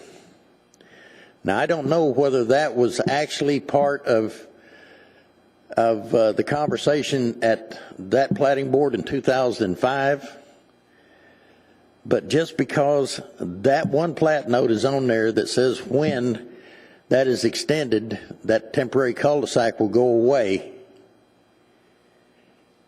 That was put in there so that if it ever was extended, it would go away. It was testified here tonight that the people that put in that turnaround in there would rather keep that turnaround and not connect the road. So now I rest with this body. Be happy to answer any of the questions. Thank you. Mr. Porter has a question for you, at least one. So the idea of extending Wandering Drive would be to correct previous approvals, essentially where there's poor access, there's not a good connection to Wandering Drive. You know, as the standards went up, they said, okay, well, you got to dedicate 60 feet of right-of-way, you got to do this, you got to do that, we got to plan for the future. Better access is what really I think I'm seeing. So my question to you is, even if the right-of-way is extended as the plan, the board, the staff is recommending, it still doesn't end that termination until such time as they actually build Wandering Drive, right? So really, Hartman is the one that's going to get saddled with this question of extending. And he has expressed to me on more than one occasion that he does not want that road to go through there. Well, sure, he's the owner, and it's 60 feet of right-of-way from the length of his lot, so... Well, his personal representative is an engineer, Mikey Anderson, and he was supposed to be here tonight to speak for him, and I got a text from him that said that he was stuck in cake and couldn't make it. But other than that, you would have had Mr. Hartman's official representative here telling you the same thing. Okay, thank you. It's just a bad idea. Are there any other questions for the petitioner's representative? Thank you very much. Thank you. We're going to close the public hearing portion, and the matter now rests with the board. In the case of S12139, Sand Lake Villas subdivision, lots 1 through 37, may I have a positive motion? And that Mr. Walker is going to make that motion. Go ahead, Mr. Walker. As the case S12139, the Sand Lake Villas subdivision, I move to approve the phasing plan. Thank you. And Mr. Cross seconds. Mr. Walker, will you speak to your motion, please? The size of the project is sufficient to qualify for a phasing plan. I find that the reasons justifying the phasing plan stated in the staff notes have been established in this matter, and the phasing plan should be approved. Thank you. Are there any discussion or additional findings? Hearing and seeing none, the motion carries and the phasing plan is approved. May I have an additional motion in this matter, please?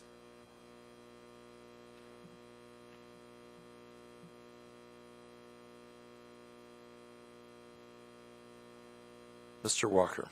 As to case S12139, Sand Lake Villas subdivision, I move for the approval of the plat for 60 months subject to the conditions 1 through 10 on pages 8 through 10. We need a second. Well, I'll make the motion, then you can second. Correct. Okay, we have a motion, and Mr. Cross seconds the motion. Thank you. Mr. Walker, will you speak to your motion, please? Well, we've heard substantial testimony in the case. Appreciate everyone coming out to offer their testimony. I believe that the comprehensive plan establishes that there should be connectivity between the subdivisions as we put them in. I believe that there isn't a full road access into these back lots. I believe that the wandering way should be extended all the way to 80th Avenue. The access that exists at 15 feet wide is insufficient, has been testified by the people who've come. And a full road access would also benefit the fire trucks, the plows, the ambulances, the municipal vehicles that require service in the area. And I believe that the public is entitled to have reasonable access around the lake, consistent with reasonable development.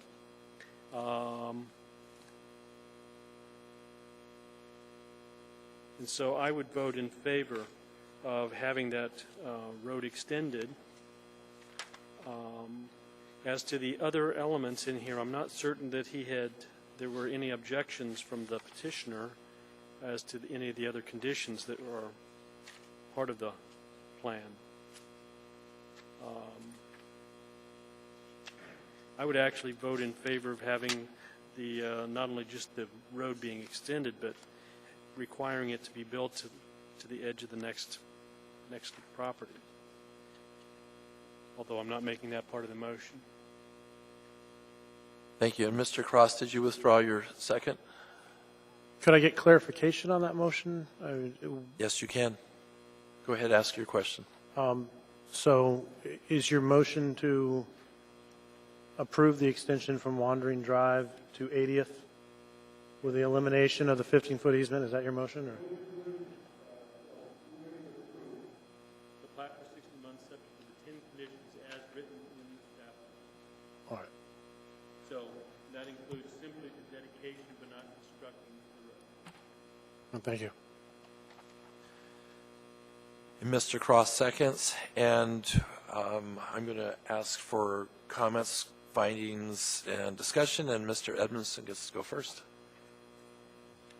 Thank you, Mr. Chair. I think another point of clarification to the motion. I think what essentially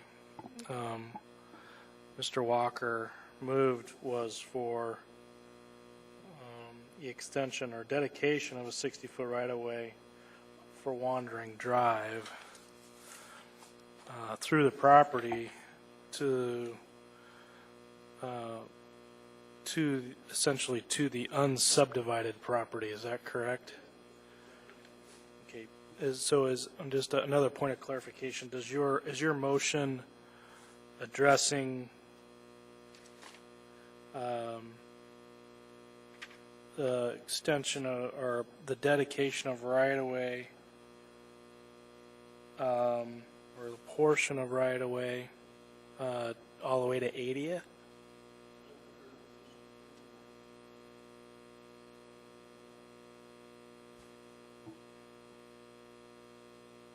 Mr. At this point, the only thing that's before us, I think, is just this property. Are you suggesting that a plat note should be put in place? Correct. I'm just trying to clarify what your motion is, so that then I can comment on it. But your motion is to extend Wandering Drive through this property, which would be lots 9, 8, and 7, to the subdivided property, which is already addressed in the comments of the staff comments, correct? Yes. Okay. Mr. Whitfield, you still have a comment?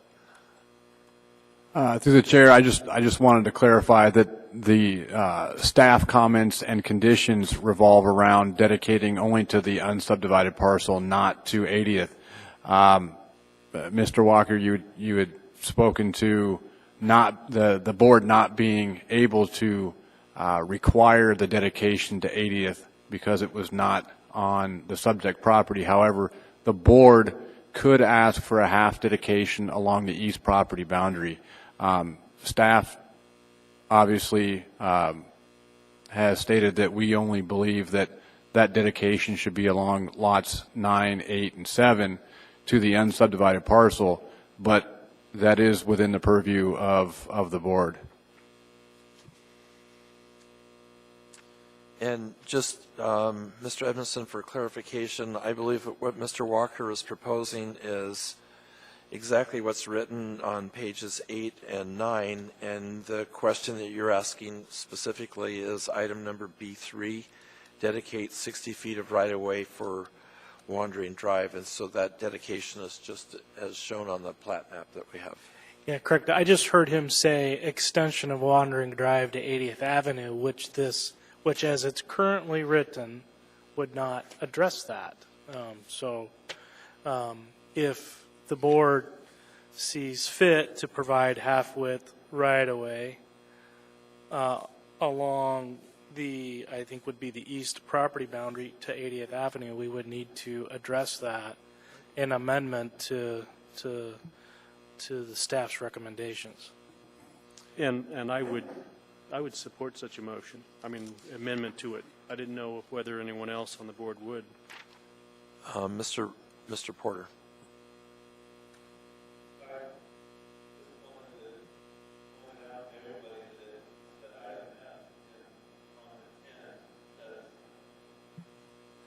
Says show dedication for East 80th Avenue. So I guess I could ask staff, does that mean that, that would clarify the intent, correct? Through the chair, Mr. Porter, that is not the dedication of Wandering Drive to East 80th Avenue, but the dedication of 80th Avenue. So 80th Avenue was not dedicated to full width, and so they would have to dedicate a small portion along 80th. It's not the dedication of Wandering Drive to 80th Avenue. Thank you. So we have a motion on the floor, and is there any additional discussion? And Mr. Cross and then Mr. Edmondson. I would like to make an addition to Section 10 to the following drafting changes, and that the corrections to the square footage on lots 18 through 21 be made.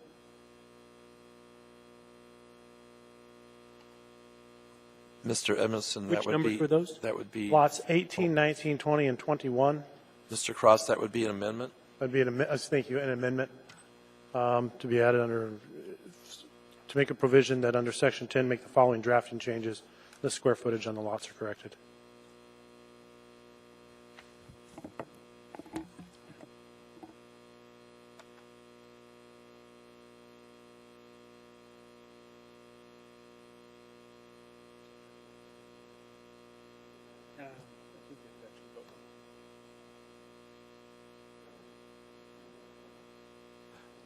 Mr. Cross, the appropriate way to address this is for you to make a motion, okay, and then on your amendment, and then we'll vote on your motion.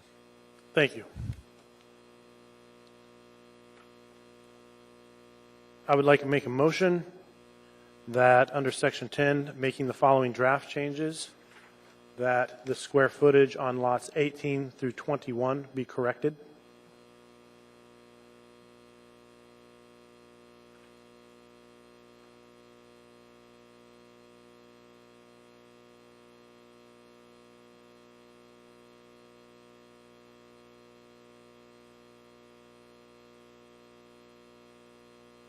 Thank you, and that's seconded by Mr. Walker. Is there any discussion? Is there any opposition to the motion?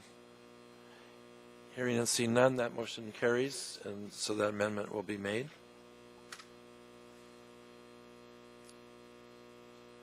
And we are now Mr. Edmondson. Thank you, Mr. Chair. I just got a few comments and then maybe a motion that I want to present. But first of all, a comment for staff. There's been a couple situations tonight that have been brought to our attention, that have been brought to us where items haven't been specifically addressed with the traffic engineer. I know at times you can't always bring resolution to all of these items, but in this particular item, I think it's significant enough that I would appreciate a resolution to these items before they're brought to the board, if possible. And the traffic engineer, the folks in the municipal agencies I find to be professionals, and we rely on their input to help us make good, informed decisions. And this is a challenge, a little bit of a challenge, because I feel like we don't have enough information from the traffic engineer to really make a good decision. I also think as a board we have to think about current use versus future use, and we have to think, long term. We have to look at surrounding properties and how they're affected by our decisions, and we have that in this case where we need to look further than what's really the properties, how they're currently being used, and think about how they might be used in the future as new developments brought on in this area, and also look at existing access and is it adequate enough to provide safety, or can it be improved? And personally, I think in this case, I know some of the residents are not in support of the extension of Wandering Loop, but or Wandering Drive, excuse me, but as I look at it, it might improve access to their properties, particularly from a safety standpoint, whether it's fire or ambulance and whatnot. And we've already heard tonight that a portion of Wandering Drive is too narrow. And so I think we really need to think hard here about, providing long-term solution to the problem. We're not requiring we wouldn't necessarily be requiring construction of Wandering Drive, but providing the necessary right-of-way so that it could be constructed into the future. I think we also got to think about, putting all of the responsibility on an adjacent property owner, whether that's appropriate or not. In this case, the unsubdivided property, which I heard testimony to be the Hartman property. So, is it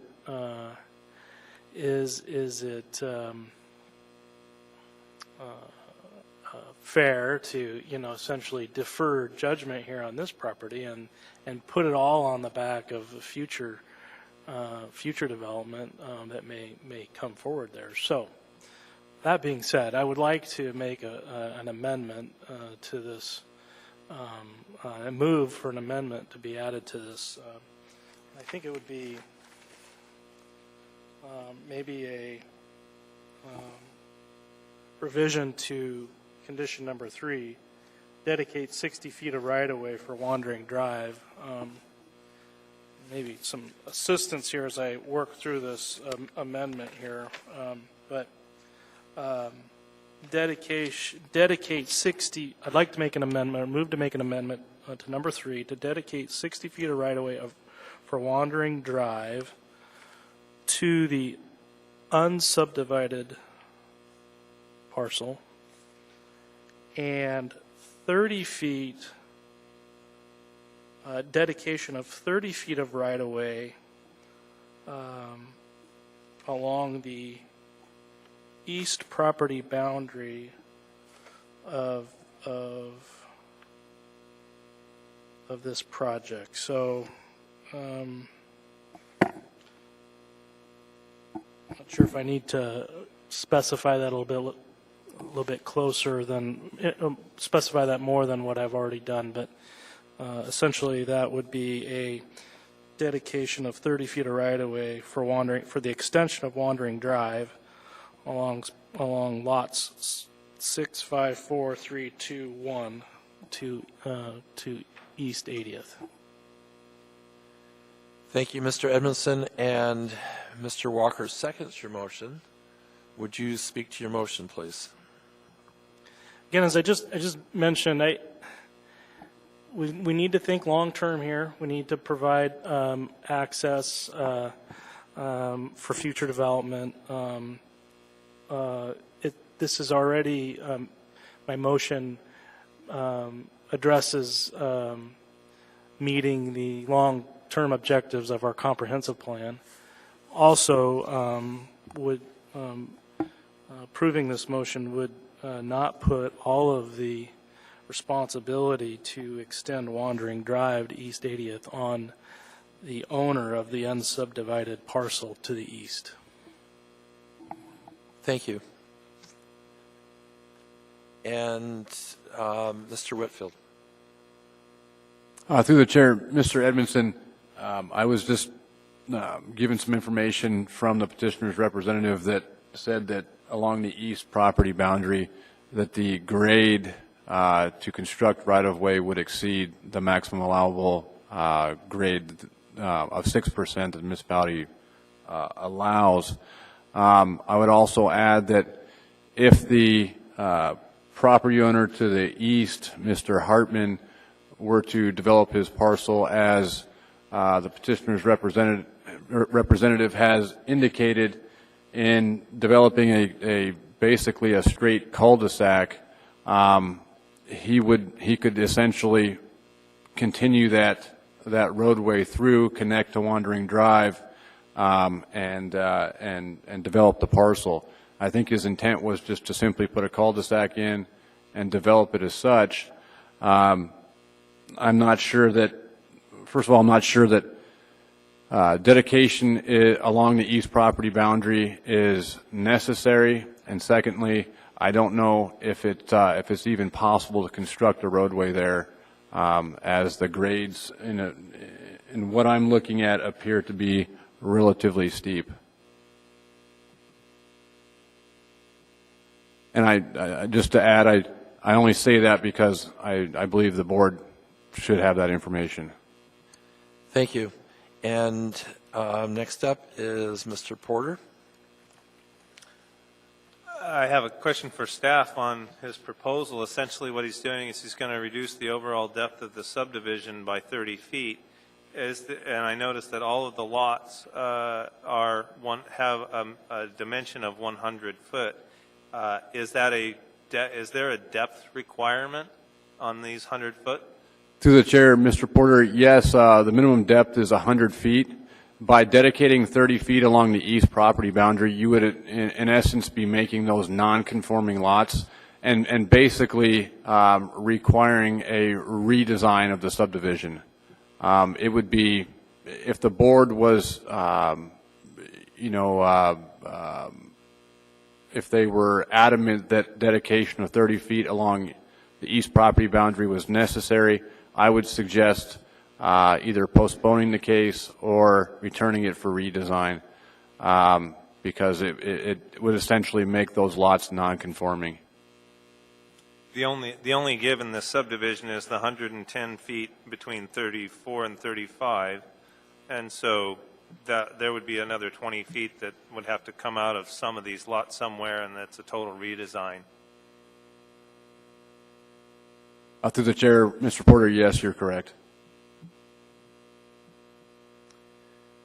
Thank you. And Mr. Cross, and then Ms. Enix.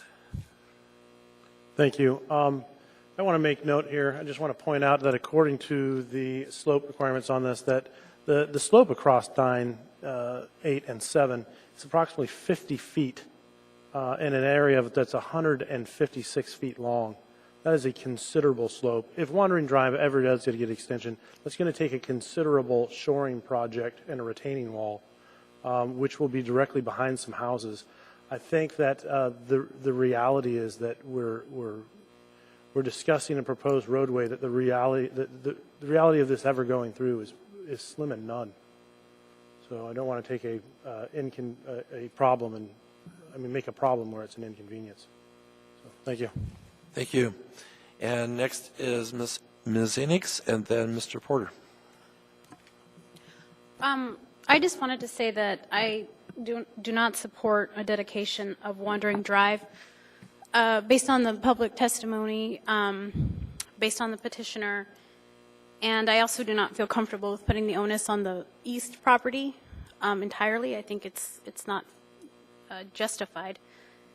I also agree with Mr. Cross's comment regarding the slope and the probability that this road will not be built. I think we have an opportunity here to take care of the issue instead of kicking the can down the road for the next guy. So I do not support B3 at all. Thank you. We have a motion on the floor, and Mr. Porter, it's your turn for discussion or questions. Could you repeat the motion that's on the floor?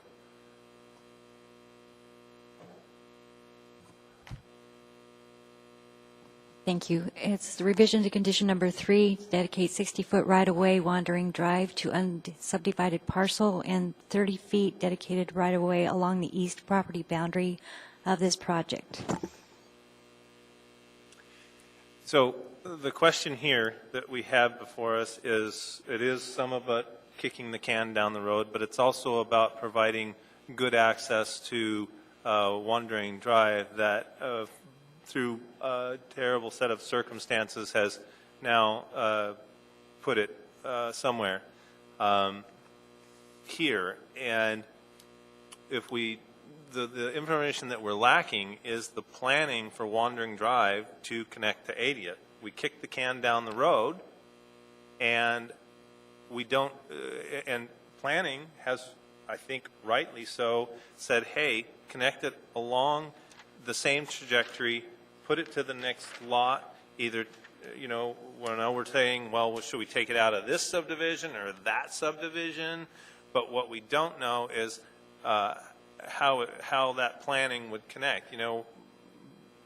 So staff's trying to do the right thing by providing the opportunity to connect it and then kick the can down the road. So I do not intend to support this amendment for adding 30 feet because it requires a total redesign. That said, I'm waiting to go to the other full amendment to decide whether we really need to not approve this plat until they plan for that connection. But we'll get to that. Thank you. So we have an amendment on the floor. I do not intend to support it, but I agree with Mr. Edmondson that staff should have resolved this before it came to this hearing tonight. And it's very difficult, as I think everybody here can see, for us to try to resolve it in the amount of time that we have. Mr. Edmondson, you had and then Mr. Fuller. Just a couple comments on some things that I heard about the grades, and I do see where the grades on lots 5 and 6 particularly would be steep, somewhere in the 8 to 9.5%. If my amendment were to be approved, so and I do understand that it would require a redesign of the subdivision. And back to my comment here, and to yours, Mr. Young, had this been resolved prior, that all of this would have been worked out before we got here, and we wouldn't have to be trying to wrestle with this right now ourselves. That being said, I'm not sure I support my own amendment, but I appreciate the debate on it currently. Thank you. Mr. Edmondson, you could withdraw your amendment if you wish, or we can vote on it. I just put it to a vote. Okay. Mr. Fuller is first before we vote. Oh, okay. I would not support that amendment either.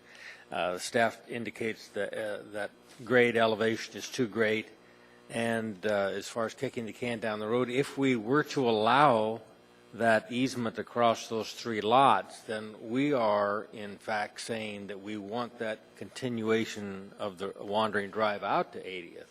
And I don't think that we, based on the testimony of the people who actually live in the area, they don't want to see that.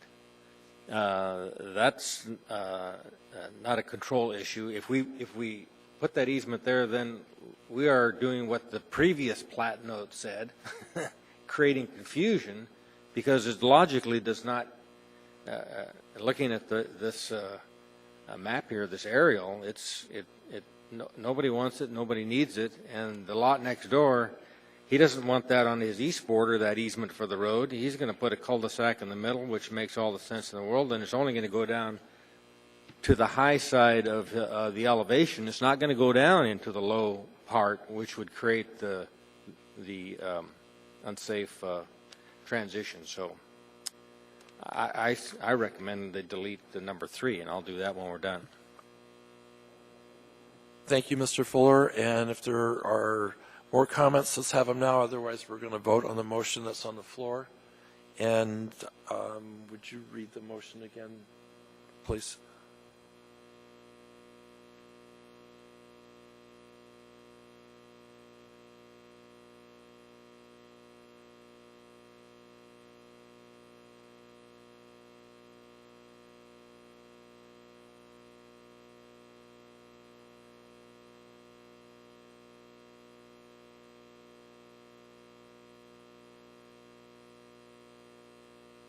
Thank you. Through the chair, the motion to amend is revision to condition 3, dedicate 60-foot right-of-way wandering drive to unsubdivided parcel, and 30-foot dedicated right-of-way along the east property boundary of the project.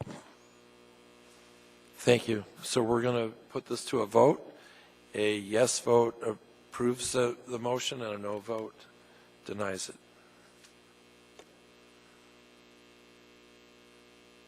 And the results are unanimous to deny, no vote. So we have a main motion on the floor, which is to approve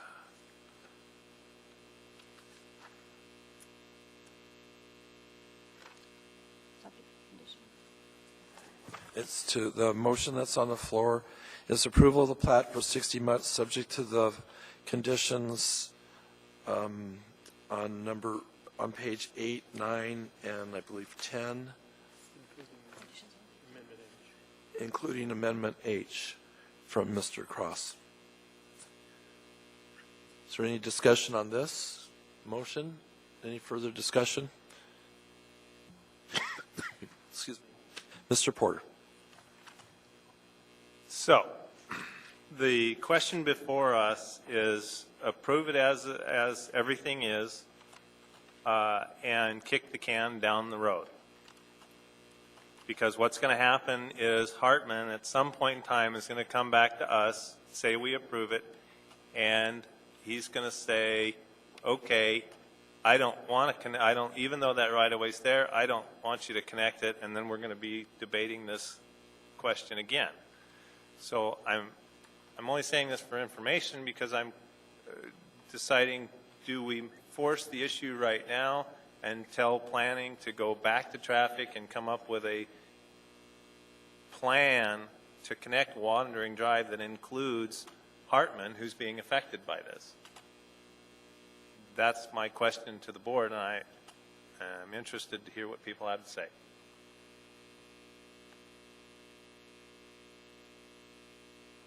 Would anybody else on the board like to speak? Mr. Cross. I'd actually withdraw my second. If I think that would be wise. I would very much like to hear some testimony from Mr. Hartman, his intention. Of course, he always has the right to sell that lot, and then we have a whole new Pandora's box with the next owner. So regardless of Mr. Hartman's testimony, we have to think about the long-term implications. Additionally, I would like to see more from the traffic, and if they've taken this into regards as far as the 15-foot easement that accesses Wandering Drive. I agree with Mr. Edmondson's estimation that I kind of feel like we're doing their job right now and trying to resolve this issue. And has that been considered? So thank you. Any additional comments or motions? Mr. Edmondson. I guess maybe this is a point of order question. Is it could we postpone this case and get additional testimony or get additional staff comments from traffic, or maybe somehow put the responsibility on the petitioner and staff to work with traffic to come to a resolution to this and bring it back to the board? Mr. Edmondson, the answer to that question is yes, we could move to postpone and postpone the decision and send this back. We could also vote in favor of it and then file a motion for reconsideration. That's true. We could do that also. If we do a reconsideration, it has to be within 24 hours. Before Mr. Porter, I'm going to allow Mr. Whitfield to go first and comment. Through the chair, board members, I think by and large, the traffic department and the planning department, with regards to this right-of-way dedication, they're in line we're in line with each other. I think we all want to see the dedication done. I think that's what their comments support. I do recognize that oftentimes comments that are made by the traffic department are left unresolved prior to this meeting. However, I can tell you that the staff does try to, when possible, resolve these things. In this particular situation, I don't feel like denial or postponement of this plat is necessary. I think you're not hurting staff. I think, ultimately you're hurting the petitioner here, and asking them that you're hurting the amount of time it takes to resolve these conditions, and you're possibly asking for a redesign of the subdivision. As I stated before, I think Mr. Hartman's intention was to simply do a 60-foot wide cul-de-sac. All we would be doing, and if he was to come in and subdivide his parcel, would be to continue that cul-de-sac and connect on with Wandering Drive. I don't see where that's an unnecessary burden on him. I think that if you were to if you're requiring this petitioner to dedicate 30 feet along the east property boundary, and then when Mr. Hartman came in, yeah, and I recognize that. I think if you were to do that, however, you would be basically dictating Mr. Hartman's development for him.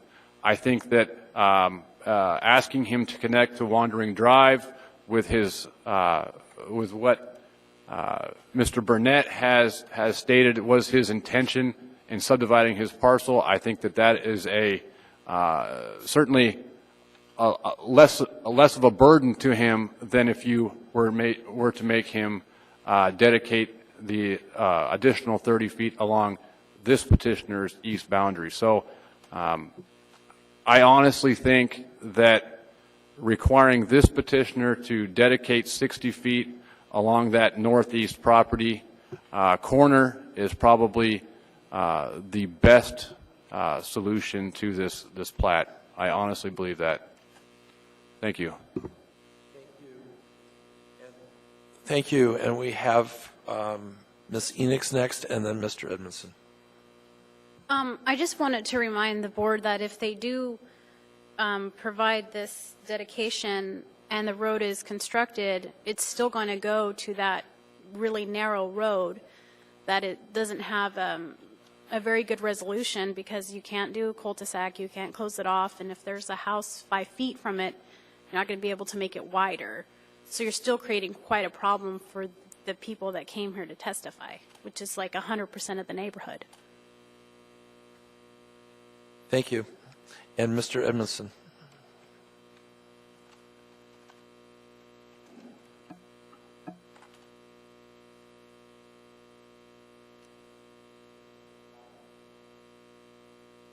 Thank you. And then I was going to say something, but Mr. Fuller and Mr. Porter beat me to it. So Mr. Fuller.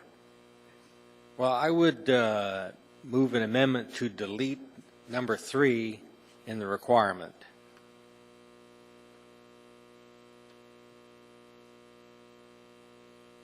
Okay, Mr. Fuller, to do that, you have to hit the motion button. And Ms. Enix seconds your motion. So now we have a motion on the floor to delete item number 3. Is there, would you speak to your motion, please? As once again stated, the staff indicated that transition, you got 144 foot down to 108 feet, and you're going to do that in about a 200-foot section. It's physically impossible to construct that road with any kind of safety standard in that transition. So whether it's Mr. Hartman or the city or anybody trying to do it, it's just not logically going to be done. The people who live there don't want it. I don't see where Mr. Hartman benefits from doing that. The city certainly doesn't benefit. Now you've got this road going down there, and like Ms. Enoch says, it connects, and you've got an easement there of 20 feet off of a 15-foot road, and those people aren't going to. So now you're going to have to condemn property in order to make it wide enough to construct wandering to go through. I just think you're creating more problems for this. Mr. Hartman, I see maybe 16 lots. He's not going to want to put in a road. The people who live there don't want the road. The petitioner, he's not even going to be able to access that wandering drive. And if we put in the easement, then everybody expects that the wandering drive will be connected, and it makes no sense for wandering drive to be connected, in my opinion. Thanks. Thank you, Mr. Fuller. And Mr. Porter. I just want to clarify that what staff is recommending is not impossible at all in terms of grades. The wandering drive extension is going to take one of two alignments. It's going to go over to the unsubdivided property, and that's where it's going to go, because it's not going to go down lot 8 or 9 because there's a 40-foot drop. We all agree. That's why staff recommended that they go across to the unsubdivided lot. That makes sense. The question before us really is, where does that go? It certainly can make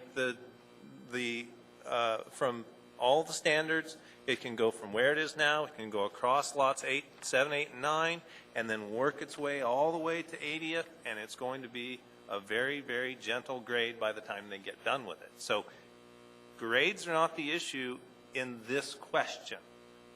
The question is, do we stop wandering drive, deaden its tracks, leave it constricted to a 20-foot easement that will never be put greater because no development is going to happen there, or do we do a good job of planning and give them good access that every subdivision really should have because of mistakes in the past? So I just want, I'm not advocating, I'm not going to vote for this amendment to remove planning's recommendation, because they're trying to do the right thing, but they're also not requesting that it be built until the Hartman property comes in and comes up with their plan. We're doing a lot of speculation about what Hartman's going to do or what he's going to think or what he's going to say. He's not here, so worst case scenario, he just lives with whatever we approve. Best case scenario for him is we cut wandering drive off and he has to do less work. He has to dedicate less right-of-way. Those are the questions before us, but I'm not going to support the amendment to remove staff's recommendation. Thank you. Thank you. And Mr. Edmondson. Yeah, I would just like to make a similar comment. I intend to not support the amendment as well, and I would just like to reiterate what Mr. Cross said. We have no idea what Mr. Hartman's going to do here, nor do we know if Mr. Hartman is going to be the eventual developer of that unsubdivided parcel. So I think, staff's done a decent job of trying to, try to figure out how to accommodate this long term, but not put the responsibility on this particular petitioner to build it. I do wish they, like I've said earlier, wish they had a resolution of this with traffic, but again, I don't intend to support the motion, and think we need to provide some flexibility here as much as possible for future connection to Wandering Drive.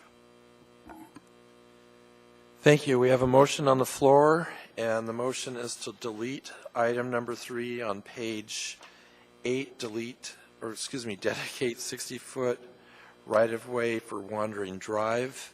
And Mr. Fuller has another comment. Through the chair to staff, please. On this topo aerial on page 15, it shows the overall area, not just the petitioner site for elevations. And it indicates West 80th Avenue, and it shows between Seaview and Wilcox to the north a high point at 144, about a third of the way into the unsubdivided area. Is that correct? Or did I misinterpret that? Through the chair, Mr. Fuller, that's what's indicated on the topo, yes. Okay. And so within 200 feet, it goes to 108.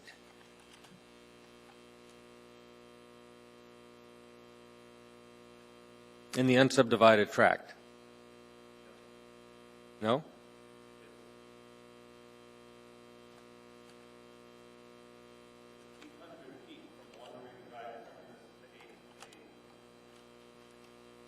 Yeah, but if you look at the slope starting halfway into the subdivision, it's still at 144. Then you have 84, 96, and 190. So you have 400 feet. You're going to transition 40 feet. That's a 25% grade, near as I can figure. Is that correct or incorrect? 10%. Pardon? 10%. 40 divided by 400 is 10%. Okay, so you have a minimum of 10% grade you have to transition. If you have a whole 400 feet, which I don't know if you do. What he does over here? Does he go over here? Does he go over here? We don't know. Respectfully. Yeah, Mr. Fuller, I think just my opinion on this, I'm not going to support this motion, but what I'm seeing is that as the staff has recommended that we approve the dedication for Wandering Drive to the undeveloped property, but this board is not making any commitments or recommendations to do anything other than dedicate a right-of-way. We're not suggesting a road be built, and we're not deciding anything about Mr. Hartman's property. Good. Can we make that note on the plat that we're not trying to encourage them to build Wandering Drive if they don't want to? Mr. Fuller, what I recommend that you do after we vote on your motion is that you put into the findings exactly that statement. Mr. Cross. That's the exact statement I was going to make. I mean, I think we have to protect ourselves and allow some sort of access, particularly since we don't know Mr. Hartman's. The reality is I don't think it's ever going to happen. But at the same sense, I think that we have to allow that access, or that has to be there, because we don't know. And we don't know what the future is going to hold for that development, what that's going to look like, and we need to make sure that's available, even though I may believe that the reality of Wandering Drive never going through is unrealistic. Thank you. With that said, are there any further discussion on this motion, or if not, we're going to vote? Okay. The motion, we're going to vote. And the motion in front of us is to remove item number 3, which says dedicate 60-foot right-of-way for Wandering Drive. So a yes vote removes this, and a no vote leaves item number 3, dedicate the right-of-way for Wandering Drive. Please vote. And the vote doesn't pass. Oh, everybody's voted? Everybody has. Okay, everybody's voted. It doesn't pass by a majority. So we're back to the original motion on the floor, which is to approve the plat for 60 months subject to the conditions on page 8, 9, 10, plus item 10H, which is a correction. Mr. Porter. Okay. As much as I don't like it, I intend to support Mr. Walker's motion, and I'll tell you why. And then we can get into the findings and the rest of it. But since Mr. Hartman didn't come and talk about what he plans to do or doesn't plan to do, we have no way to know what he wants or doesn't want. And so what we do know is we have an area that's constricted on Wandering Drive by very poor access, and staff and all the traffic department and everybody else has asked us to plan for the future for at least that connection, but not build it. And that seems to be the most prudent thing to do at this point in time. So that's why I intend to support Mr. Walker's motion. Thank you. Is there any additional comments or findings before we vote on this motion? Mr. Fuller, did you wish to have any findings? Yes, thank you. I would want it noted that the existence of the right-of-way does not require additional Wandering Drive to be constructed in the future. Thank you. And Mr. Walker? I'd like to make some additional findings, and that's with respect to the slope. I think that when the Wandering Way was originally planned for and made part of the comprehensive plan, it would have been required to have extended across that corner onto the next lot because it's too steep on this particular lot for Wandering Way to be connecting to this neighborhood. So this is the natural extension that was intended into the unsubdivided lot on this plat and would be extended out to 80th Road if it is extended at all. But I do think that it is a needed road, despite the fact that there are only 4 families currently living on that section. I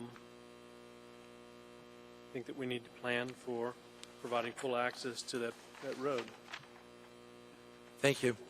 And I wish to find that we have received a late testimony from Julie and Ryan Gaither, and they had 4 items. The number 1 was they were happy that the development will be required to hook into city water and city sewer. They are happy that there will be a 6-foot bike path along 80th.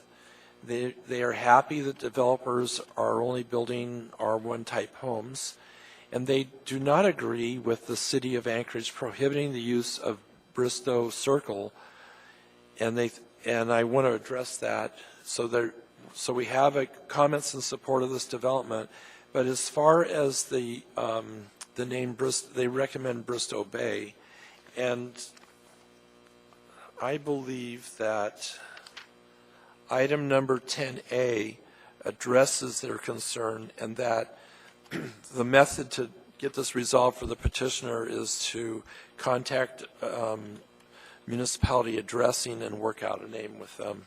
So I believe that is addressed. So with that said, with my findings, I intend to support this. Are there any additional findings? We've had plenty of discussion. It's now time to vote. A yes vote approves the amendment, which is approve the plat for 60 months subject to the conditions that are on pages 8, 9, and 10, and it also adds 10H, which addresses some of the drafting.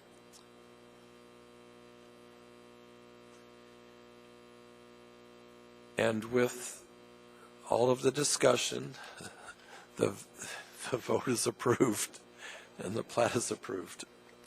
So thank you, everybody, and thank you for your perseverance. And we're going to move on.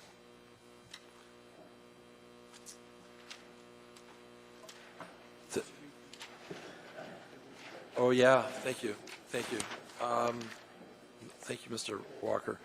Okay, any individual may have appeal rights relating to any action the Platting Board takes. Appeal of this decision or any of the conditions as governed by AMC 21.11.304. The decision of the Board at the scheduled public hearing shall become final 7 calendar days after the date the decision is made on the record, unless a written request is submitted to the Planning Division prior to the expiration of the 7th day to prepare a written decision based upon the record made at the hearing, and the request is accompanied by a written notice of intent to appeal. Should I keep going? Okay, everybody has left the room. Okay, so I'll go ahead. Adoption of the written decision by the Platting Board becomes the final appealable decision.